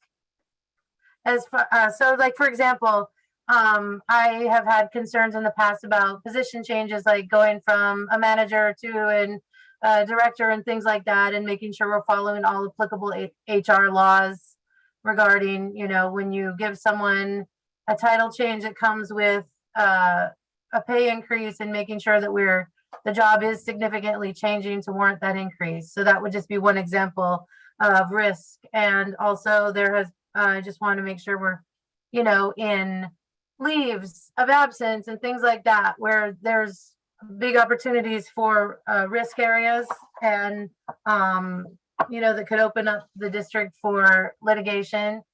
Is that on your agenda or your sites? Yeah, I'll start, and then I'm sure that Tammy has an answer for this as well. We absolutely, when we're thinking about opportunities for improvement, risk is absolutely something that we want to look at. If there are things that come up in terms of our field work that we think require additional investigation, we're going to bring that to management, and we're going to dig into that further.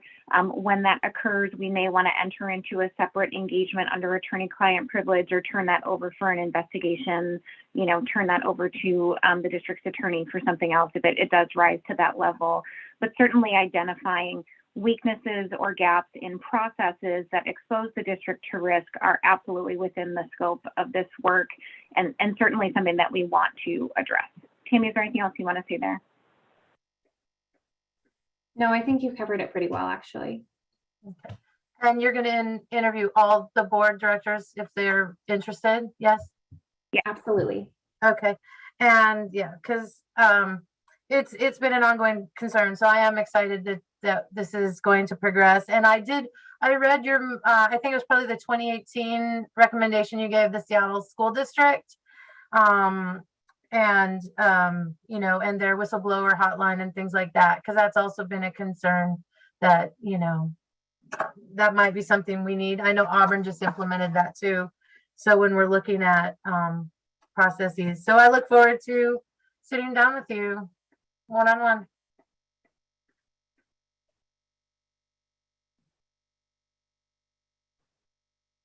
All right, I'm not sure who was next in terms of. I'm going to jump in here. Yep, Director Because Amata.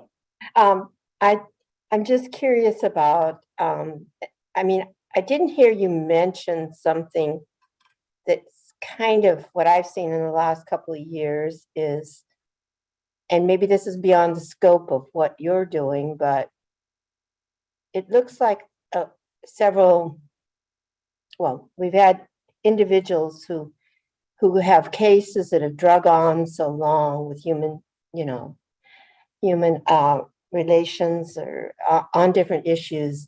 And I'm wondering, what type of work do you do?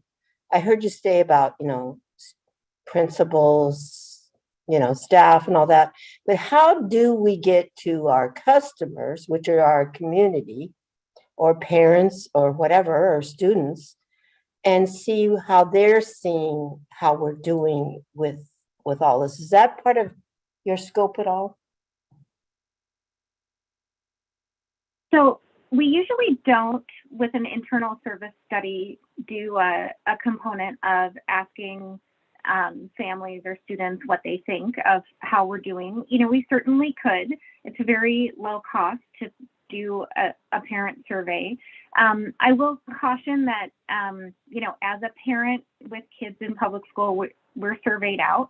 We're seeing a lot of our districts get low survey results because of all the surveys that have been coming out lately. So we want to make sure that if we do survey, that we do it in a way that we're making sure that it's got high value and we're targeting accordingly.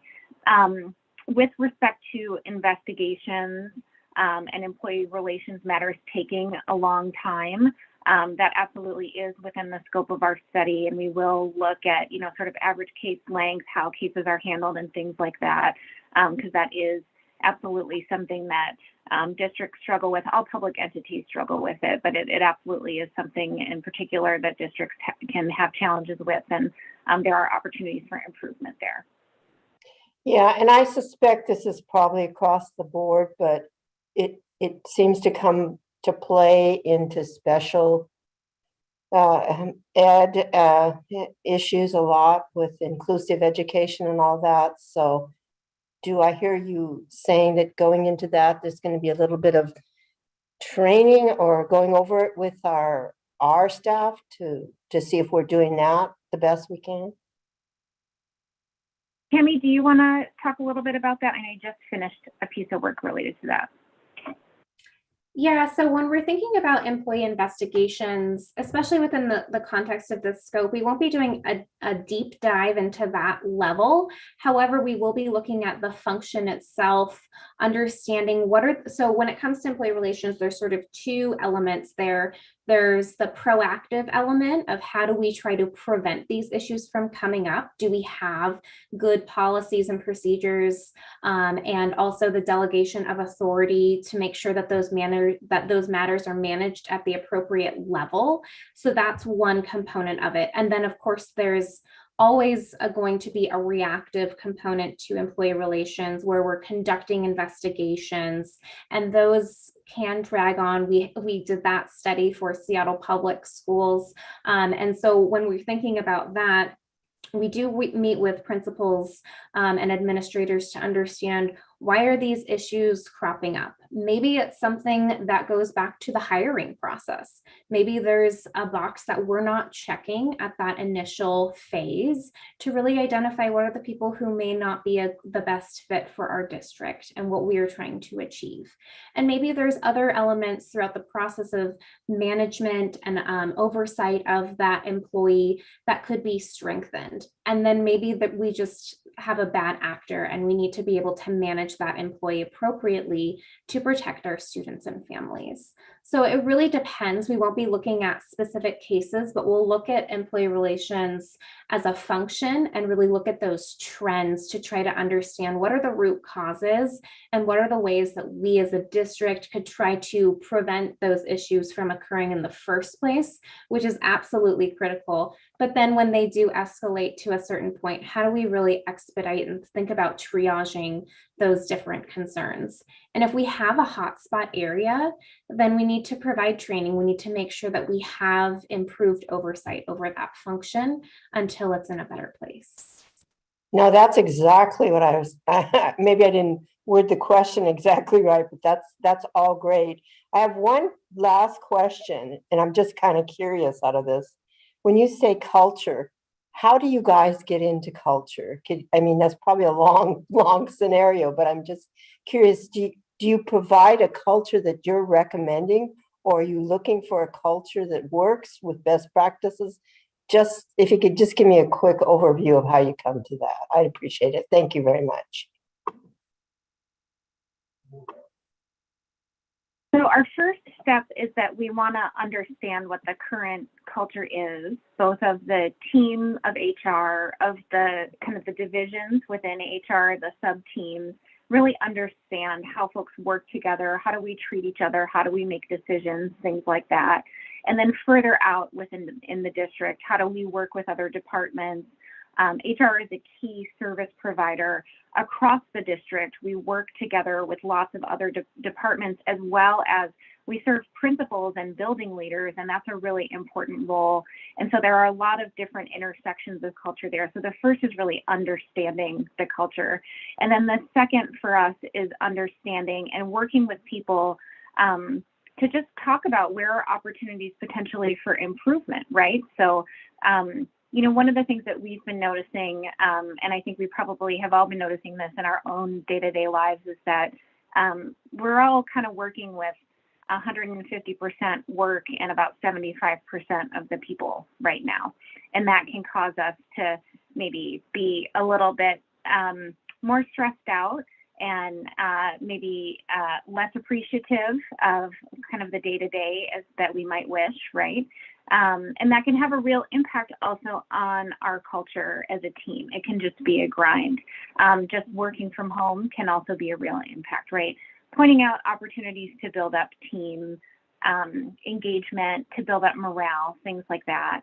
So some will be low-hanging fruit. Other things might be bigger, longitudinal. There tends to be less investment in professional development for folks in internal services in a place like a school district than there is for teachers, for example, because we tend to really focus our budget on folks directly serving students. So really thinking about those sorts of opportunities. So the first step really is for us to dig in and understand what the needs are. I don't think there's any one best practice. We don't have any one rubric that we're going to recommend. What we want is to figure out how you work and then try to move the needle and get you to where you want to be, aligned with your vision for the district, aligned with your priority initiatives. See Director Farah. Thank you very much. We appreciate your presentation, and I wanted to I was looking at your slides and it said something about diverse work source. How will you be recommending that? I mean, we already know if this is going to be with teachers, please excuse my ignorance or not, but if it's going to be district staff or is it going to be teachers and principals and what have you? So I think you're referring to the 21-22 priority initiative, the goal to develop and retain a diverse and premier workforce. Is that it? Right. Yeah. So this assessment is one of the strategies under that goal. And so you will be going through our, does it include the teachers or does it just district staff is what I'm asking. So I think what you're asking is, are we going to do a diversity study on district employees and look at right? I mean, district employees, yeah, on all. So we've done those studies, and that is not within the scope of this engagement. Colleen, correct me if I'm wrong there.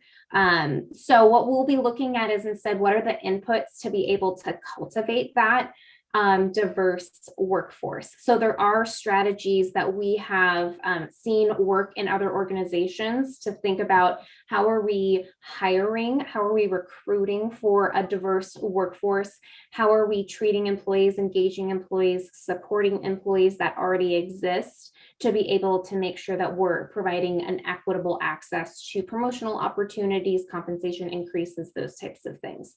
So we're looking more at the processes that are the inputs rather than doing an assessment of your existing workforce diversity and potentially what you might want it to look like. Nice. Is that helpful? Yeah, that's helpful. And that's what I was looking for. I apologize if I didn't ask the right question. I also want to ask you, can you guys give me like, 30,000 feet of, after this is complete, what do we get as a district? Sure. So you'll get a narrative report that has recommendations, actionable recommendations that you can implement. That are, some of them will be things that specific HR divisions and functions can do. Some of them will be things for the executive team to implement, and some of them might be board decisions. So things that might require, an investment, right? Or big priority strategy things for you to consider. We'll also include an implementation plan. Those are typically 2 to 3 year implementation plans for studies like this. If there are budget considerations, we will identify budget considerations, we'll identify responsible parties, things like that in those implementation plans. I believe that district staff has provided a couple of sample reports that do have implementation plans as well in them, so you can take a look at what our work does look like. But we try to make sure that the most important thing is that our recommendations make sense for you and that our report doesn't sit on the shelf and that you actually want to make progress. Okay, thank you. I'm looking forward talking to you and letting you know my priorities. Thanks, us too.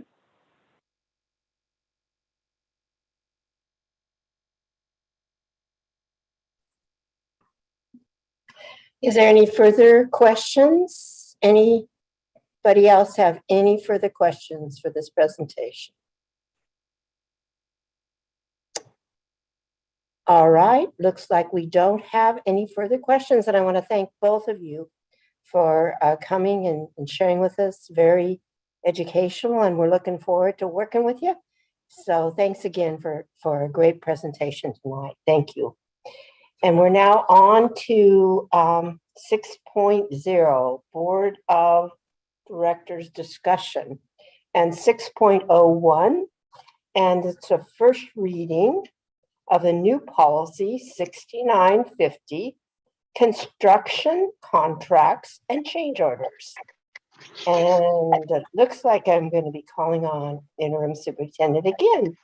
Yes, thank you, President Hamada.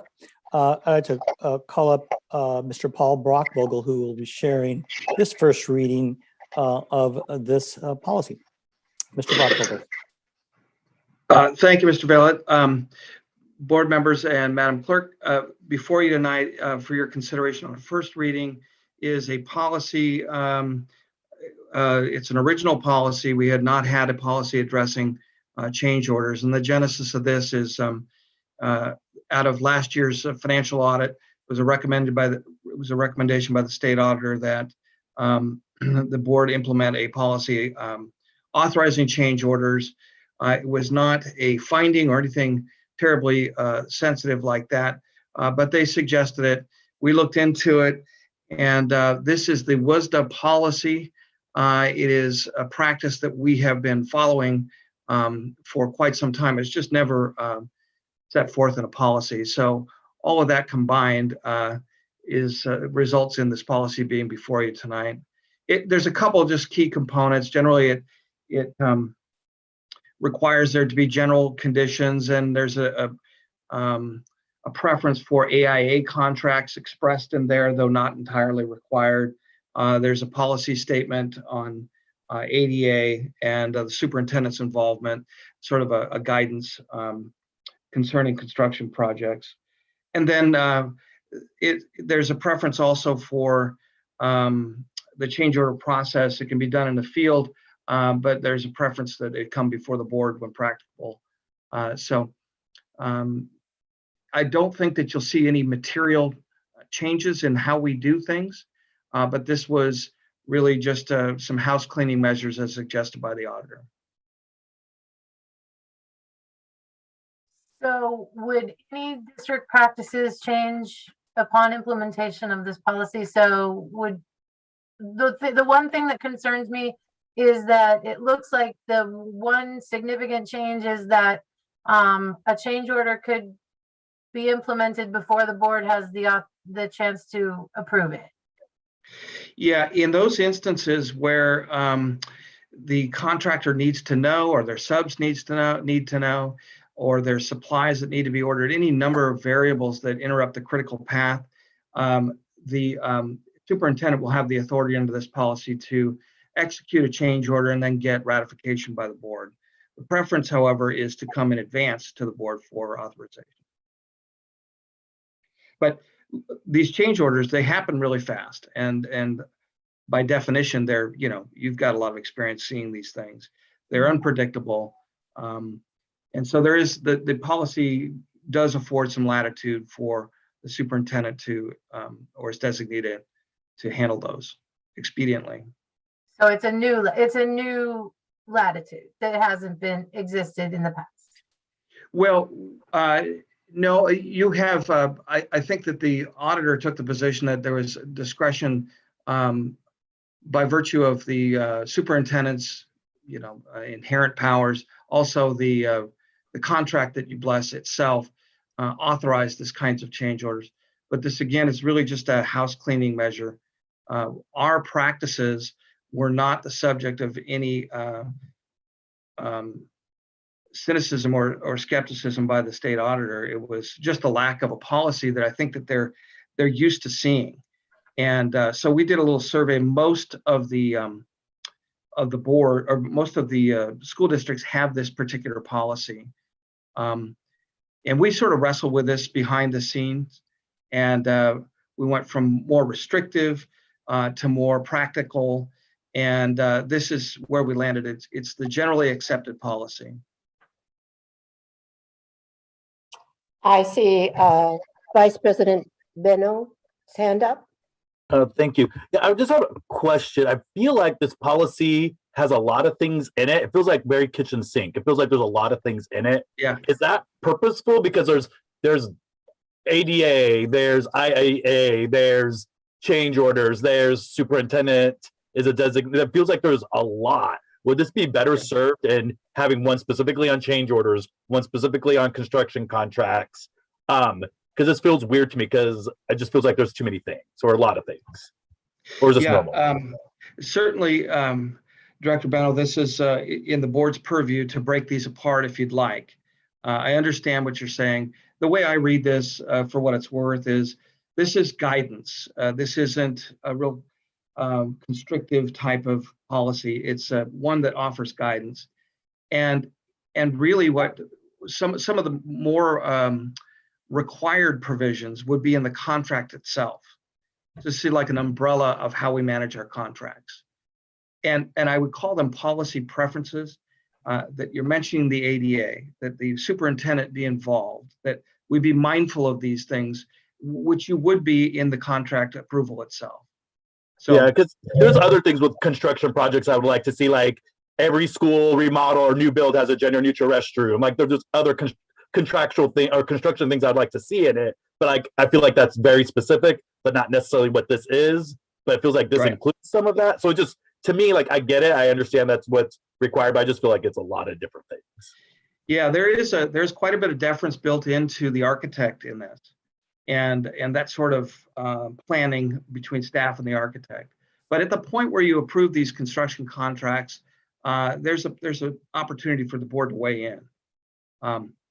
But again, we can break this apart however you'd like. This is the first reading, and that's good. We also, I want to let President Hamada know that we do have Mr. Dave Buzzard here today too, if you'd like to hear from him as well. But I see another hand up. Yes, I see Director Clark. Go ahead.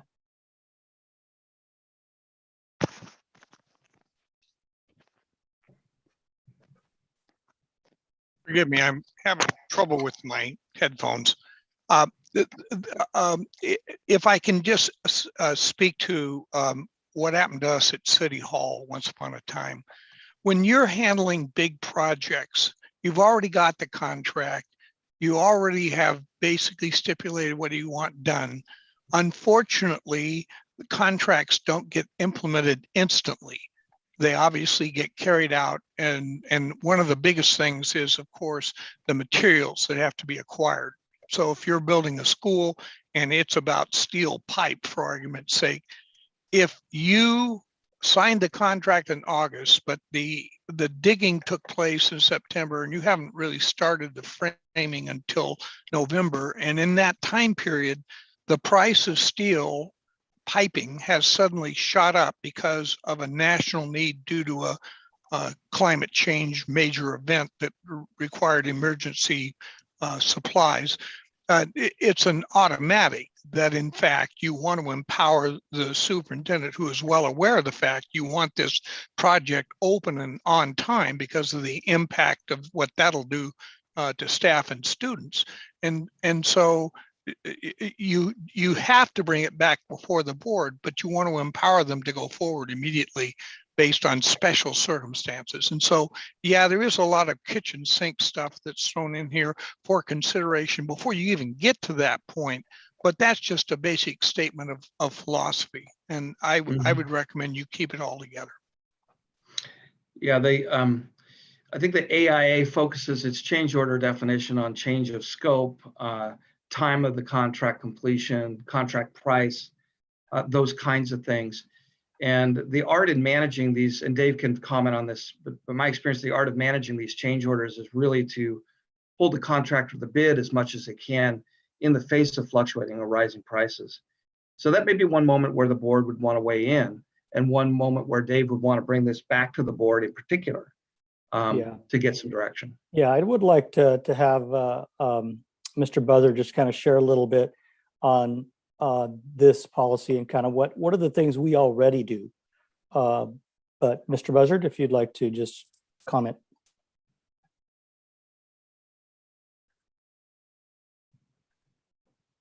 There he is. You are muted, Dave.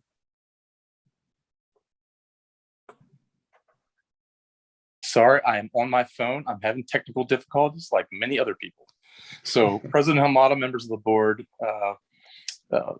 Interim Superintendent Vela, and Ms. Antello, thank you. Yes. So I want you to keep in mind about one thing. This policy doesn't change any way that we've been doing business since I've been here for 5 years.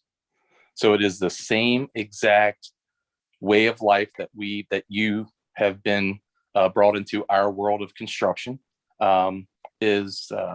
is that. So we're not changing anything.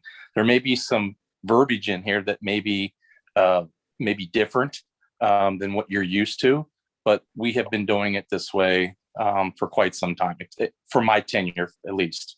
I want to back up a second and make sure that we all understand when the board approves a bond or a levy for construction, you approve the entire bond. And I want to talk specifically to the 2016 bond. So you approved a $252 million bond with X amount of projects, 102 to be honest with you. And you approved a budget for each one, which had a contingency, which was very little at that time, built into the budget, which is called undistributed line. And then we also have a bond contingency overall. So when you're looking at the change order for a project, you've already approved for the full build of, let's say, a school. When we're in the middle of construction, just like everybody else and Paul has said, and especially Director Clark, I appreciate your knowledge on this. We're in the middle of a build and it's July and we don't have a board meeting and we're stopped out on site. I have to give them a notice to proceed with a change order proposal, a COP. And then that gets approved and we get a ROM, or a rough order of magnitude price. And then we go down the line and then we take all these COPs and we put them in a change order and bring them to the board at a point in which time you can approve them. Now, it's been in my history, I have an undistributed line for budget, which is my contingency. And as long as we don't go past that contingency, I will not just bring change orders to the board every single month if we only have 1 or 2 change order proposals. I myself would like to see it, not a significant amount, but something that makes sense to, you're not looking at this every month, maybe every other month or every couple of months. We're bringing things to the board, as long as I'm within the budget that you approved or someone approved prior.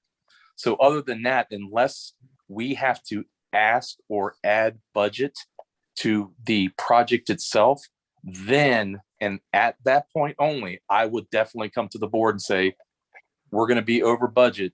I'm definitely going to have to ask for that. And if we go back in time, directors and President Hamada, and you look inside, a lot of times we will come and say, okay, we have a change order for, I know it's coming from Meridian Elementary NPR.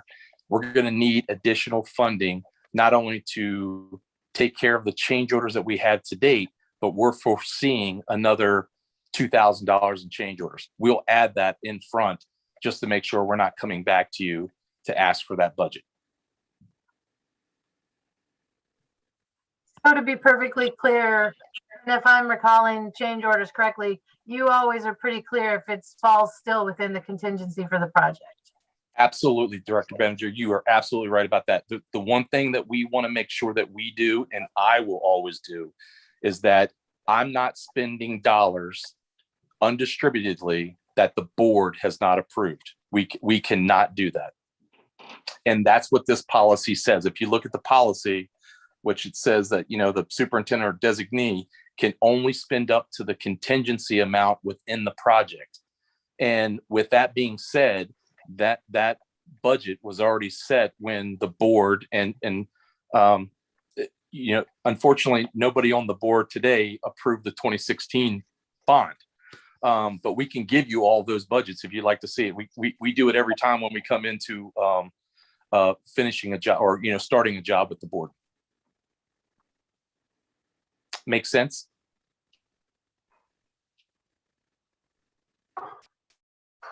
Makes Thank you, sense Mr. to Buzzard. me. Thank you, Mr. Buzzard. You're very welcome. Have a nice night. Any other discussion before we move on? Just want to make sure everybody gets their questions. I just heard. have a quick question for Mr. Buzzer, and I just wanted to know, he said something to the fact that, there's no change from the way we've done before. And then I want to ask the question, why this policy change now? That's an excellent question. And Mr. Rockwell had said that during our Nuber audit for finance, the auditing team last year, Director Wally, they had said, hey, we noticed that you do not have a policy. Mr. Rarick emailed me, and I did my own investigation and said, you are absolutely right, Mr. Rarick. Thank you for bringing that to my attention. So what I did is I reached out to quite a few of my cohorts and other districts, and I said, how are you doing it? And then we can get on board. You can get on BoardDocs for all the other public schools, and you can see that this policy is in alignment to, I'd say 85% of them. But there are districts that you cannot go forward with a project without a change, without the board's approval. And I'll take you back to where Director Clark said that will hinder construction horribly if we do that. I'm new, so I'm just trying to understand. Sorry. No, absolutely. Thank you. All great questions. I'm going to take one final run. Anybody else need anything else? Okay, looks like we're ready to move on. All right, so we're on to 7.0, the consent agenda. And I will entertain a motion to approve the consent agenda as a whole, or if there's anybody that wants to pull from 7.01 to 7.04. I move that we approve the consent agenda 7.01 through 7.04. A second. Okay, and I did want to pull 7.01. I don't know, I think I put the horse before the cart there. I wanted informational only. Can I have informational only and still pull it and not make it a problem? Mr. Brockvogel?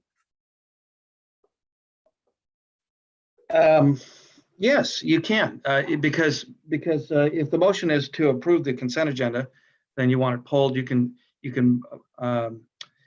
make that request, and someone can make a motion to approve the consent agenda, pull that one particular item for discussion. But we already have a motion on the floor, so I'm just questioning, how's that going to work? There would have to be a motion to amend. I'll withdraw my motion then. Okay. My second. Okay, so there's a motion and a second to withdraw, and that would need a vote. All right, all those in favor of the motion to withdraw, signify by raising your right hand and saying aye. Aye. Aye. All those opposed? Abstentions? Okay, the motion was successful. All right, so I want to pull 7.01. So I'll make a motion then that we approve consent agenda 7.02 to 7.04. I second. Right? Okay. Yep. All right, it has been moved and seconded to approve the consent agenda 7.02 through 7.04. Discussion.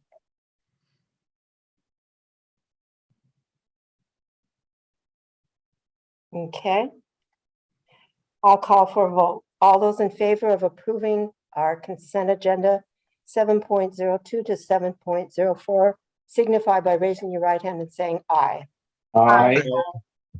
Those opposed? Abstentions? The motion carries. Okay. Now I want to speak to 7.01. And the reason I wanted to pull that is not anything wrong with 7.01. It's the minutes, Ms. Centella, were done very well. I just wanted to take this time to say that in those minutes, you were very, very correct and exactly followed what I wanted to say and put that in the minutes, that our search firm, and this is important, our search firm has guaranteed that they have enough time to put together a great search and do it. And we are approving that contract and holding them completely responsible because they said they can do what they said they can do in a short period of time. If you recall, there was some discussion on that maybe we, we're way behind getting this aboard, but they have said specifically they can do this job. And I just wanted to point that out, and that's just a point of privilege. And now entertain a motion to accept 7.01. I move that we approve agenda item 7.01. Second. It has been moved and seconded to approve consent agenda item 7.01. All those in favor say aye. Aye. Signify by raising your right hand. Aye. Aye. All those opposed signify by raising your right hand. Abstentions? The motion carries. All right, we're on to 8.0 informational. All right, in 8.01. No. Yes, I just want to bring up, I just feel like I just want to say on this informational item that I continue to have concerns about the amount of students we have versus the amount of staffing, and the fact that, it looks like I don't think it's sustainable what we're doing. And I just wanted to say that. All right, so you're speaking to 8.01, the November 2021 financial statement? Yes. Okay. Is there any other? Well, we're really not discussing this, but we can. Yeah, yeah. Any other people want to have a point of order here? Okay, seeing none, we're moving on to 9.0 communications. And am I correct, Ms. Intella, that we didn't have any further communications? President Hamada, members of the board, Superintendent Vela, that is correct. All comments were read earlier in the evening. Okay, I just want to verify because sometime I might have forgotten. We don't want to exclude anybody that had public comment. So we're on to 9.02, our board reports and discussion, and we're going to start with Director Clark. Nothing to report. Okay. Director Behringer. Thank you. So I have, since the last meeting, I was able to attend 2 of the virtual levy conversations. And I was thrilled to watch the MLK rally on January 18th. I was able to watch it. Again, this is something that's happened in our district for 6 years now. And I really appreciate the staff at Kentridge, Mrs. G, and then also the Fifth Avenue Theater for helping and sponsoring, so these students it's a student-led event, and every year it's different, and every year they make their voices heard in ways that are impactful and honor Dr. King's legacy. So every year I am thrilled to participate by watching, and I'm looking forward to it being live again because there's nothing like seeing it live.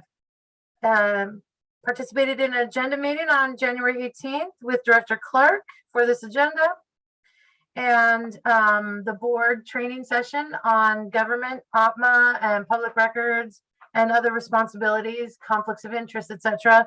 That is on YouTube. You can always watch our meetings that are open like that on YouTube. I'm looking forward to the upcoming board retreat, which is this Saturday, January 29th, and that should be also available for anyone to watch live while it happens. And some things, this is the time of year where it's getting close to when we'll have our audit entrance conference with the state auditors. So I'm looking forward to that happening as it happens every year. And I had a meeting with 2 students. We got a lot of emails from students for the walkout.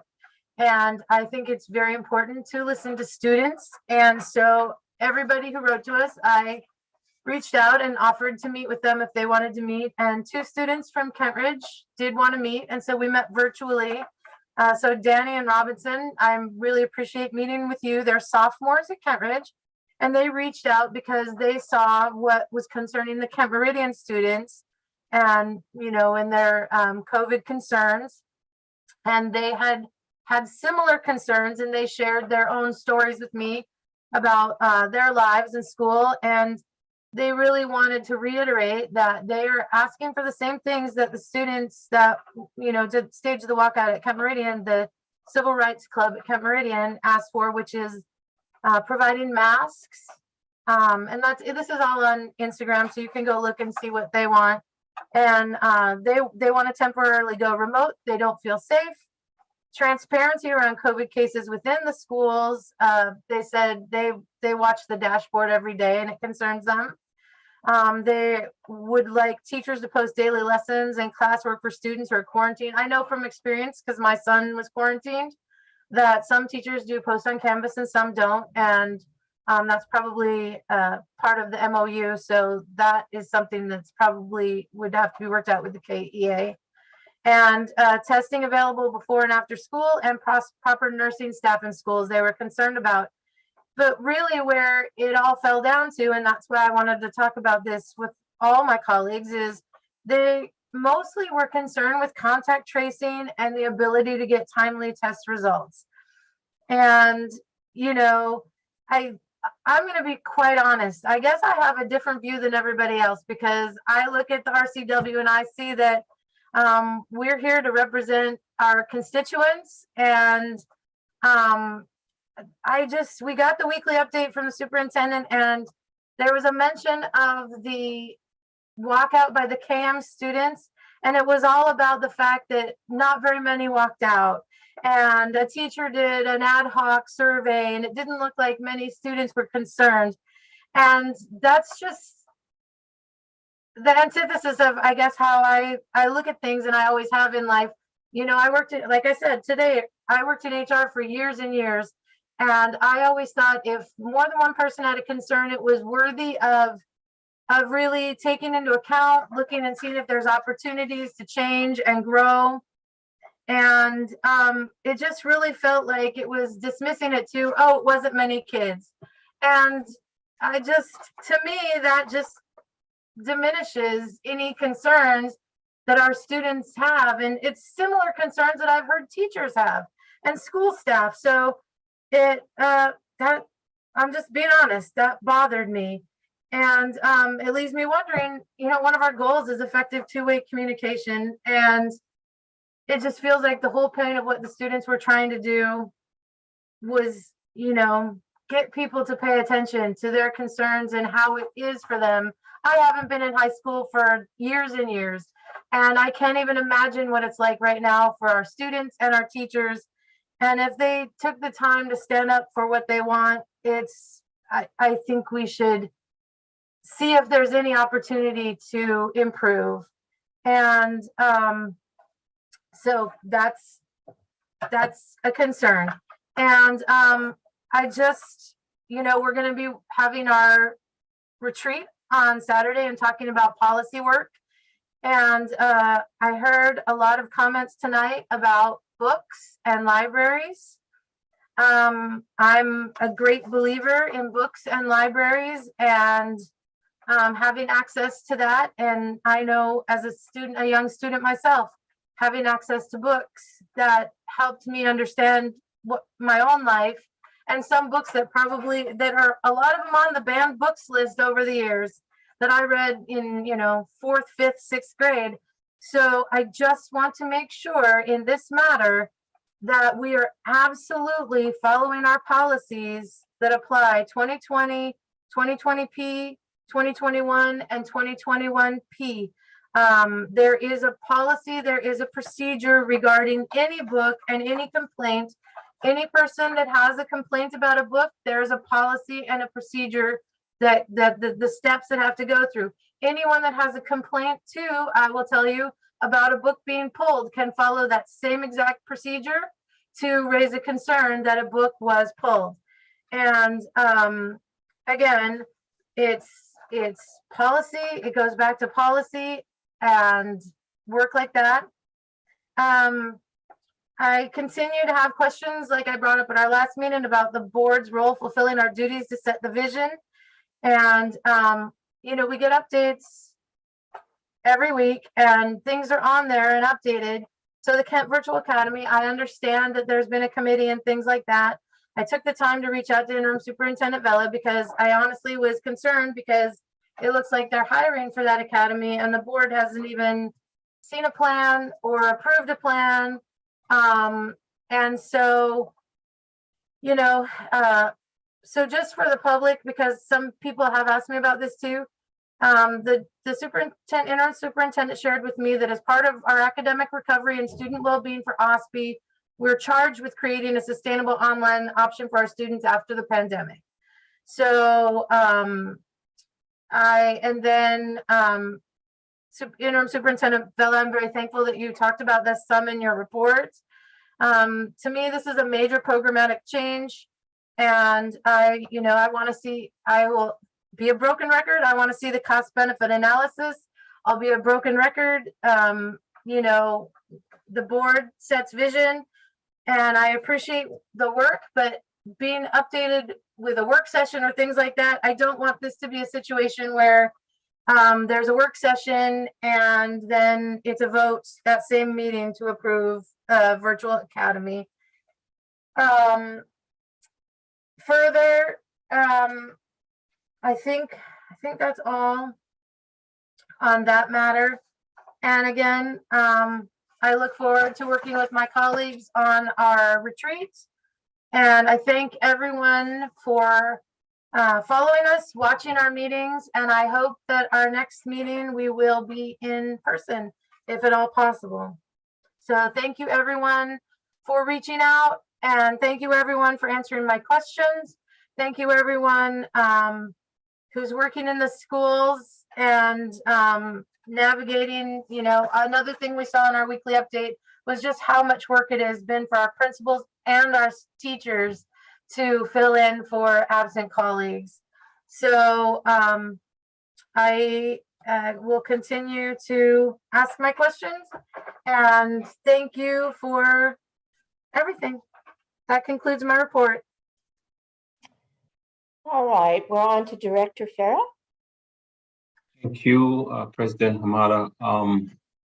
This week, I was able to get a hold of WASDA and able to find out the priorities and able to schedule and get on the mailing list on both the WASDA Legislative Learn, Rep Learn, and also the House Education Committee email for updates of every bill that comes out of the committee and the process on how to make sure that, you know, I follow each and every bill and kind of understand deeply, but, you know, policy wise, how does it affect us? I will make sure that, I don't know if it's too late or if it's possible to make sure that we have Day at the Hill with the kids so that we can, you know, take, I don't know if we can take it, but at least if it can be on the Zoom. I will try to find out if I can arrange with Interim Superintendent Vela and Ms. Latimer if it's possible. And I was able to have an extensive conversation with previous board director who was in the same position as I was, Director Van Dassalam, and able to get some information from her, and that was very helpful for me to prepare the report. And I will continue having conversation with her because it's big shoes to fill, and she's been doing this for quite some time, and she really knows what she's talking about. So I will be talking to her and getting that information so that I can share with you and the public, because with this session, after it ends, we really need to also get in gear with next year when the budget's going to be approved, and set our priorities and find out that, so we can negotiate as a block, not as an individual. So I will be making sure that I reach out to the people in the district who have the know-how. I also was seeing the emails from the KM students, and also got a call from one of the KM students, and I understand that Director Benno has met with them and kind of got, so it is something that, you know, we're always looking forward, and we will always entertain. We will make sure that we represent the community, and for that we will always listen and hear the grievances and make sure that we address wherever is appropriate. And I also want to thank the KSD staff and being always due diligence, making sure that the changing environment that COVID has put on us, and every day, that to me is a thing that, I mean, it will always be room for criticism, but it is always good to understand the ramifications that we face every day, and the staff faces, right? Because we're in a different environment, and I'm mindful of that. And it took me a while to even reach out to the people that I need to reach out, so that I can get the gist of how to be legislative rep, because I know the amount of work that you guys are facing every day. So I cognizant, and I want to thank you for that. I will continue learning and reporting back, and want to thank you all. I wish the board retreat was not virtual, and that we could really sit and you know, talk to each other and be able to get an actual board retreat. But with COVID, we have to do what we have to are faced with. So I'm looking forward to that, and want to thank you all. And that concludes my report. Thank you. And we're now on to Vice President Benno. Hi, thank you. Yeah, I also want to thank people for joining us this evening. I know a lot of people are watching. And again, I'm always going to thank the staff for all your hard work, the educators, the paraprofessionals, office assistants. There's so many people doing the work of the district. So I really want to thank the staff. And, you know, I do have to say this, and not being shady, but a little bit, that we're meeting virtually because of COVID concerns. Yet our schools are open and people are getting sick and students are getting sick, and we're meeting virtually at a retreat on Saturday as well. So I'm just putting that out there. While I understand, I kind of feel like, you know, yeah, we should be doing what our staff is doing. So that's my 2 cents. Past meetings, Director Behringer talked about the governance meeting. I, this week with my union, have also been meeting with legislators and doing lobbying stuff about specific bills. So, I mean, that's a little bit of my side gig, but not really. But it's been interesting to do that. I kind of got pulled into it, specifically working with the LGBTQ caucus and the LGBTQ legislators in their caucuses in both the House and the Senate. It's been really great to meet and talk with, and, you know, see same people that I've talked with in the past. I did also meet with the Kentwood GSA, the Gender Sexuality Alliance.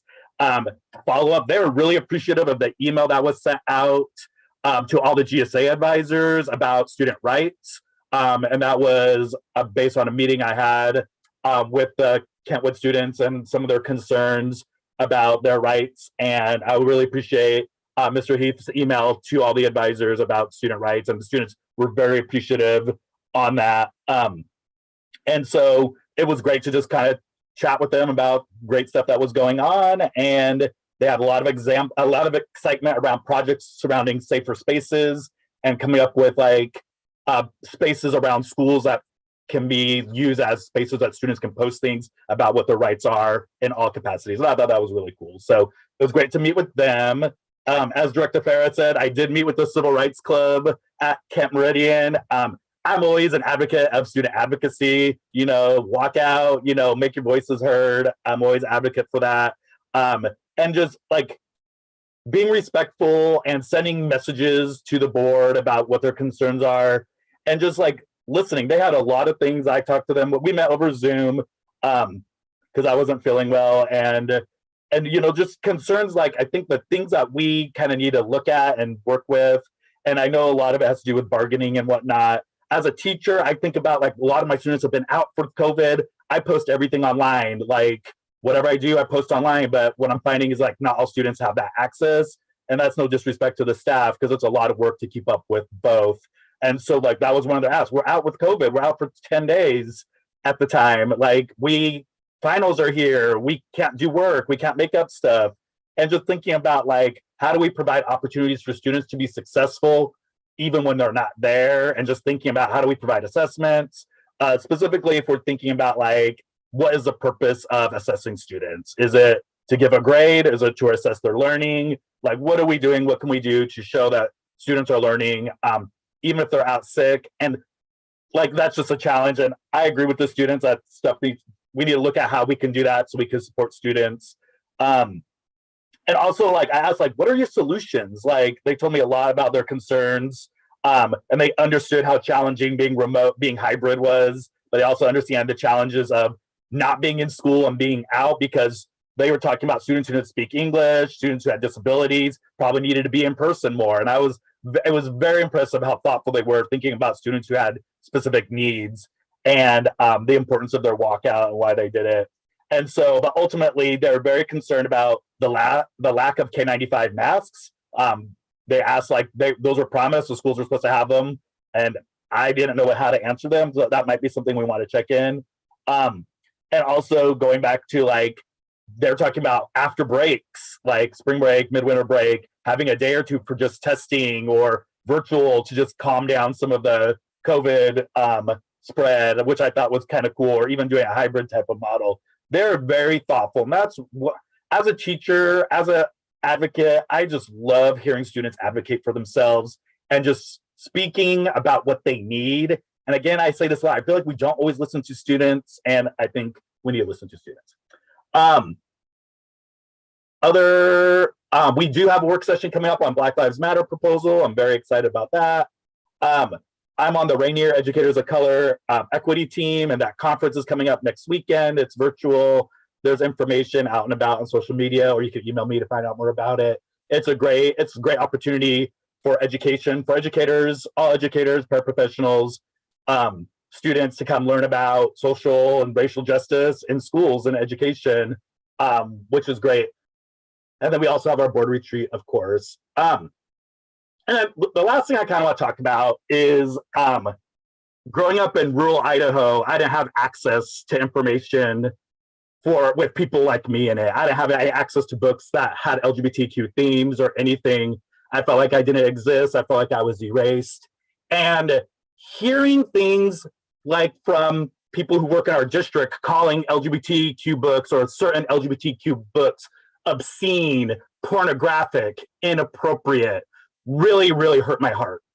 And I was thinking about like, I read lots of LGBTQ themed books. And I was kind of thinking about what books are in the libraries, like for middle level readers I have on my shelves that I would just love to read. This one's called Not Your Sidekick. It's about superheroes, LGBTQ themes. Here's one called The Stars Beneath Our Feet, which is a great book. There's another one that is recommended for middle levels called Aristotle and Dante Discover the Secrets of the World. It's Lambda Awards and whatnot. And all the books have different themes, and they really let students kind of learn about what is out there. I never would ever say that any type of literature tells you what your future will be. And the great thing about books is I can start a book. This one's called They Both Die at the End. And I can start reading it and I can appreciate it, or like, this isn't for me, and put it aside. And that's all the theme books, even this book, Jack of Hearts, that people have been talking about, where like books are not meant to be banned. Books are not meant to be taken off shelves. And what upsets me more than calling books about LGBTQ characters obscene or pornographic is that that's what we're saying our kids are, that are LGBTQ. What messages are we sending to our queer students when we say things like that? What words are we using to describe our students? What kind of equity work are we doing that are supporting marginalized students? And this is how we're discussing LGBTQ themes. I struggle with talking to students and saying that we care about them as a district when people in the district are saying horrendous things about them. And I advise the GSA at my school, and I constantly hear from them how they wish they had access to materials and books when they were younger and middle levels and whatnot. And I think that once we start talking about banning books or taking away books or removing books from libraries and not following policies, like these books were removed before a policy was followed. And that's, I think, was the upsetting thing. I talked to many community members and educators and the Rainbow educators about this topic and how upset people were that things were done, how lots of principals were called to ask to remove these books. Like things were done that wasn't following procedure. And I just don't think that's okay. We can't be a district that says we're gonna support all of our students and care about our students and yet do things like this. I just don't think it's okay. Students need to see themselves represented in all materials. And also just like the idea of supplemental material versus library materials. I read the policies. Library materials are different than supplemental materials. Principals don't get to remove library books because they don't like them. Maybe supplemental materials, but not library books. That's up to the discretion of the librarian. So to me, it's just looking at what our policies say and also thinking about our values. What do we value? What do we care about? Because if we're gonna do this equity work, we really gotta do it. We gotta walk our talk and not just talk the talk. We gotta support all of our students. And so like thinking about like this work and thinking about the materials our students have access to, I'm always gonna support, students and student freedom. I'm always gonna support freedom of speech. I'm always gonna support students having access to choose to read something or not. No one's being required to read anything. And a couple of educators sent me a quote that a student said at a school board meeting where they were trying to ban LGBTQ books. And the student said, I'm not going to sit here and talk about the slippery slope that banning books leads to, because I learned from a book that I checked out from my school's library that I don't need to resort to a logical fallacy to make a point. I'm simply going to say that no government and public schools, an extension of government, has ever banned books and banned information from its public and been remembered in history as the good guys. And I'm going to kind of leave it there, thinking about like what steps we move next, and that hopefully that we always are going to support students and thinking about students, and just remembering my young queer self not having access to information like this, and now reading, like being able to dive into books that exist that weren't there when I was a teenager, middle school and high school, that are available to students now. I think it's just amazing. I think we need to celebrate that. And that's it. That's the end of my report. But thank you for allowing me to kind of discuss my feelings and thoughts on this. Thank you, Vice President Behringer. I'm just going to kind of go through some of the things. After the last board meeting, I attended the very last community levy conversation, and I was successful in going to all of them. So I picked up some pieces here and there. I wish they would have been better attended. And there was a lot of time for people to have questions and talk and stuff like that. On the 19th, I attended an excellent work session that we put on for the board on the OPM and public records. And we've gone through this before, this training, and I've actually been privileged to do that with the city of Covington too, when I served on their commissions. But it's always been a room full of people, and we didn't really get to address individual needs or go over stuff. So I felt this was very, very beneficial to go through this with our attorney that came in to give that, go over some things that were not quite clear in my mind either. So I appreciated that. And then on the 20th, interim superintendent and I planned for our board retreat which is going to be Saturday, January 29th. And it would be my preference to do this in person, but we're listening to our health people and they want us to probably do this virtual. So I'm looking forward when we can do that in person all the time. And I just want to shout out to Miss Zantello. She's been very helpful in the formatting of all that. In addition, I think it's important to know that I sent out to each board director what they wanted to see on the agenda. And if there's anything on there, I mean, I put what I wanted. I'm just one person. I don't have any more power than anybody else. And I wanted everybody to have input on that. And so everybody, had input that wanted to have input. And so it's a group effort here to get this done. On the 24th, Interim Superintendent Vella and I finalized our draft proposal for the retreat. So I think we're going to have a pretty full day, and it's going to be exciting.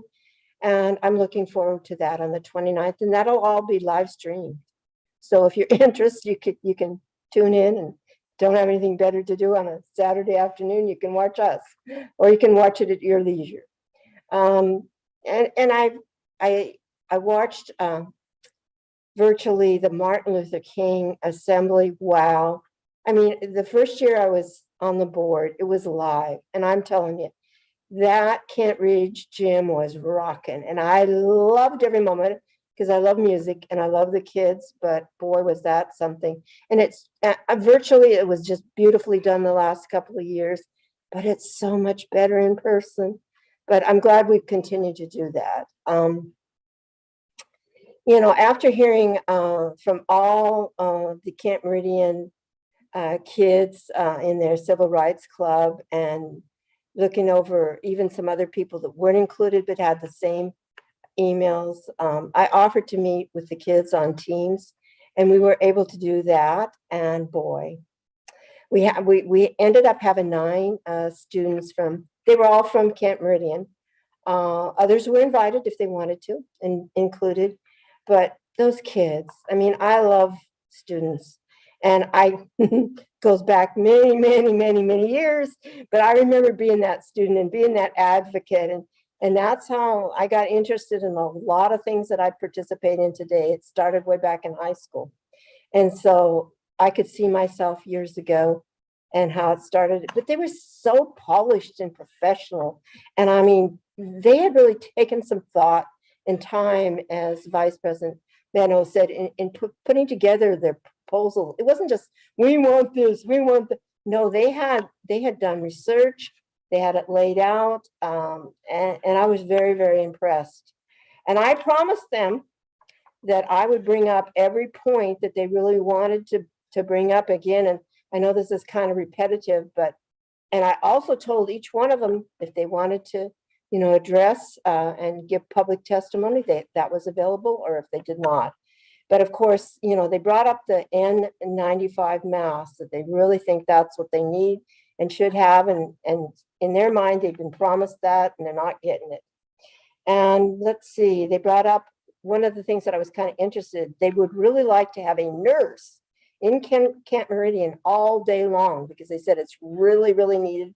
And apparently, that nurse is shared there at different times and other places when they feel especially right now, they really need a nurse there full time.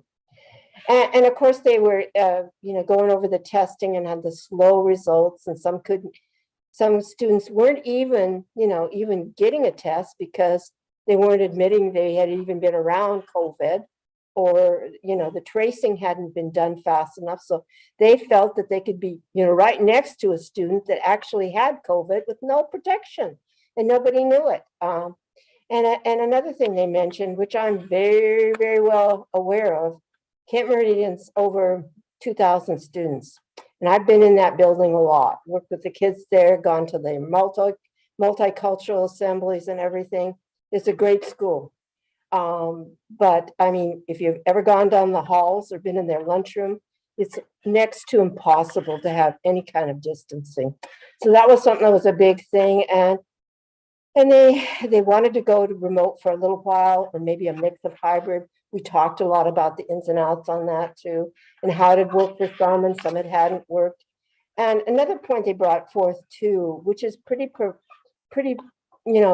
pretty big thing at Camp Meridian High School, is They have families there that are multi-generational in their household. They live all together with their grandparents and several families. So they felt that, especially at CAM, they had a lot more exposure, and their elder grandparents or their younger little siblings that can't get shots, they were really being exposed. So they wanted, to go remote for a while to have that come down. And of course, they mentioned that the dashboard, they thought that was a joke. It was not relevant. And what are we going to do about it? So I have brought forth what I took as notes. But I just want to say I was honored to be in their presence. And these are our customers. These are our customers. And we need to listen and care about them too.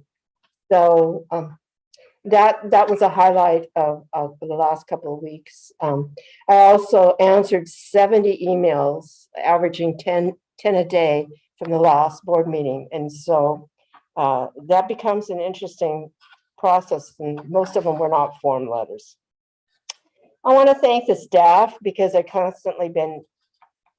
staff has just been asked to do too much, let's face it. And they're even being asked more and more each day. And this has gone on for 2 years, and we're not completely out of it, but it looks like the statistics tonight and stuff are promising. That's all I can say until something else comes up, but they're promising. And I want to thank the parents in the community who keep showing up and keep going forward in draining times. Before I got on tonight, I had my weekly phone call with my daughter, the teacher in another district, and she says, I only got 2 more days this week. I don't know if I'm going to make it. I said, you got it. You're going to get there. And so she keeps trudging along. And I mean, this young lady, my daughter's got more energy than 10 people, but she's drained. So I hear it daily. I love this community and I believe in it. And have we done everything perfectly right in our schools and with our staff and teachers and testing and all? Absolutely not. It has been way too much and gone on way too long, and we're still here. But we haven't got a whole lot of choice. We've got to move forward, and and I heard I'm perusing social media way too much, and I think I need to stay off of it. I need to go to rehab or something on that. But somebody's saying that I'm looking at all the stars and unicorns, and I'm really off base in the way I'm looking at this district. And I just want to kind of reflect on that and say, we as adults, and we're all adults here, we set the tone. And as I've always thought about when my children were little, they're looking up to us to show some calm and some direction. And when troubles come, they want us to show them how to ride out a storm. And we become their anchor.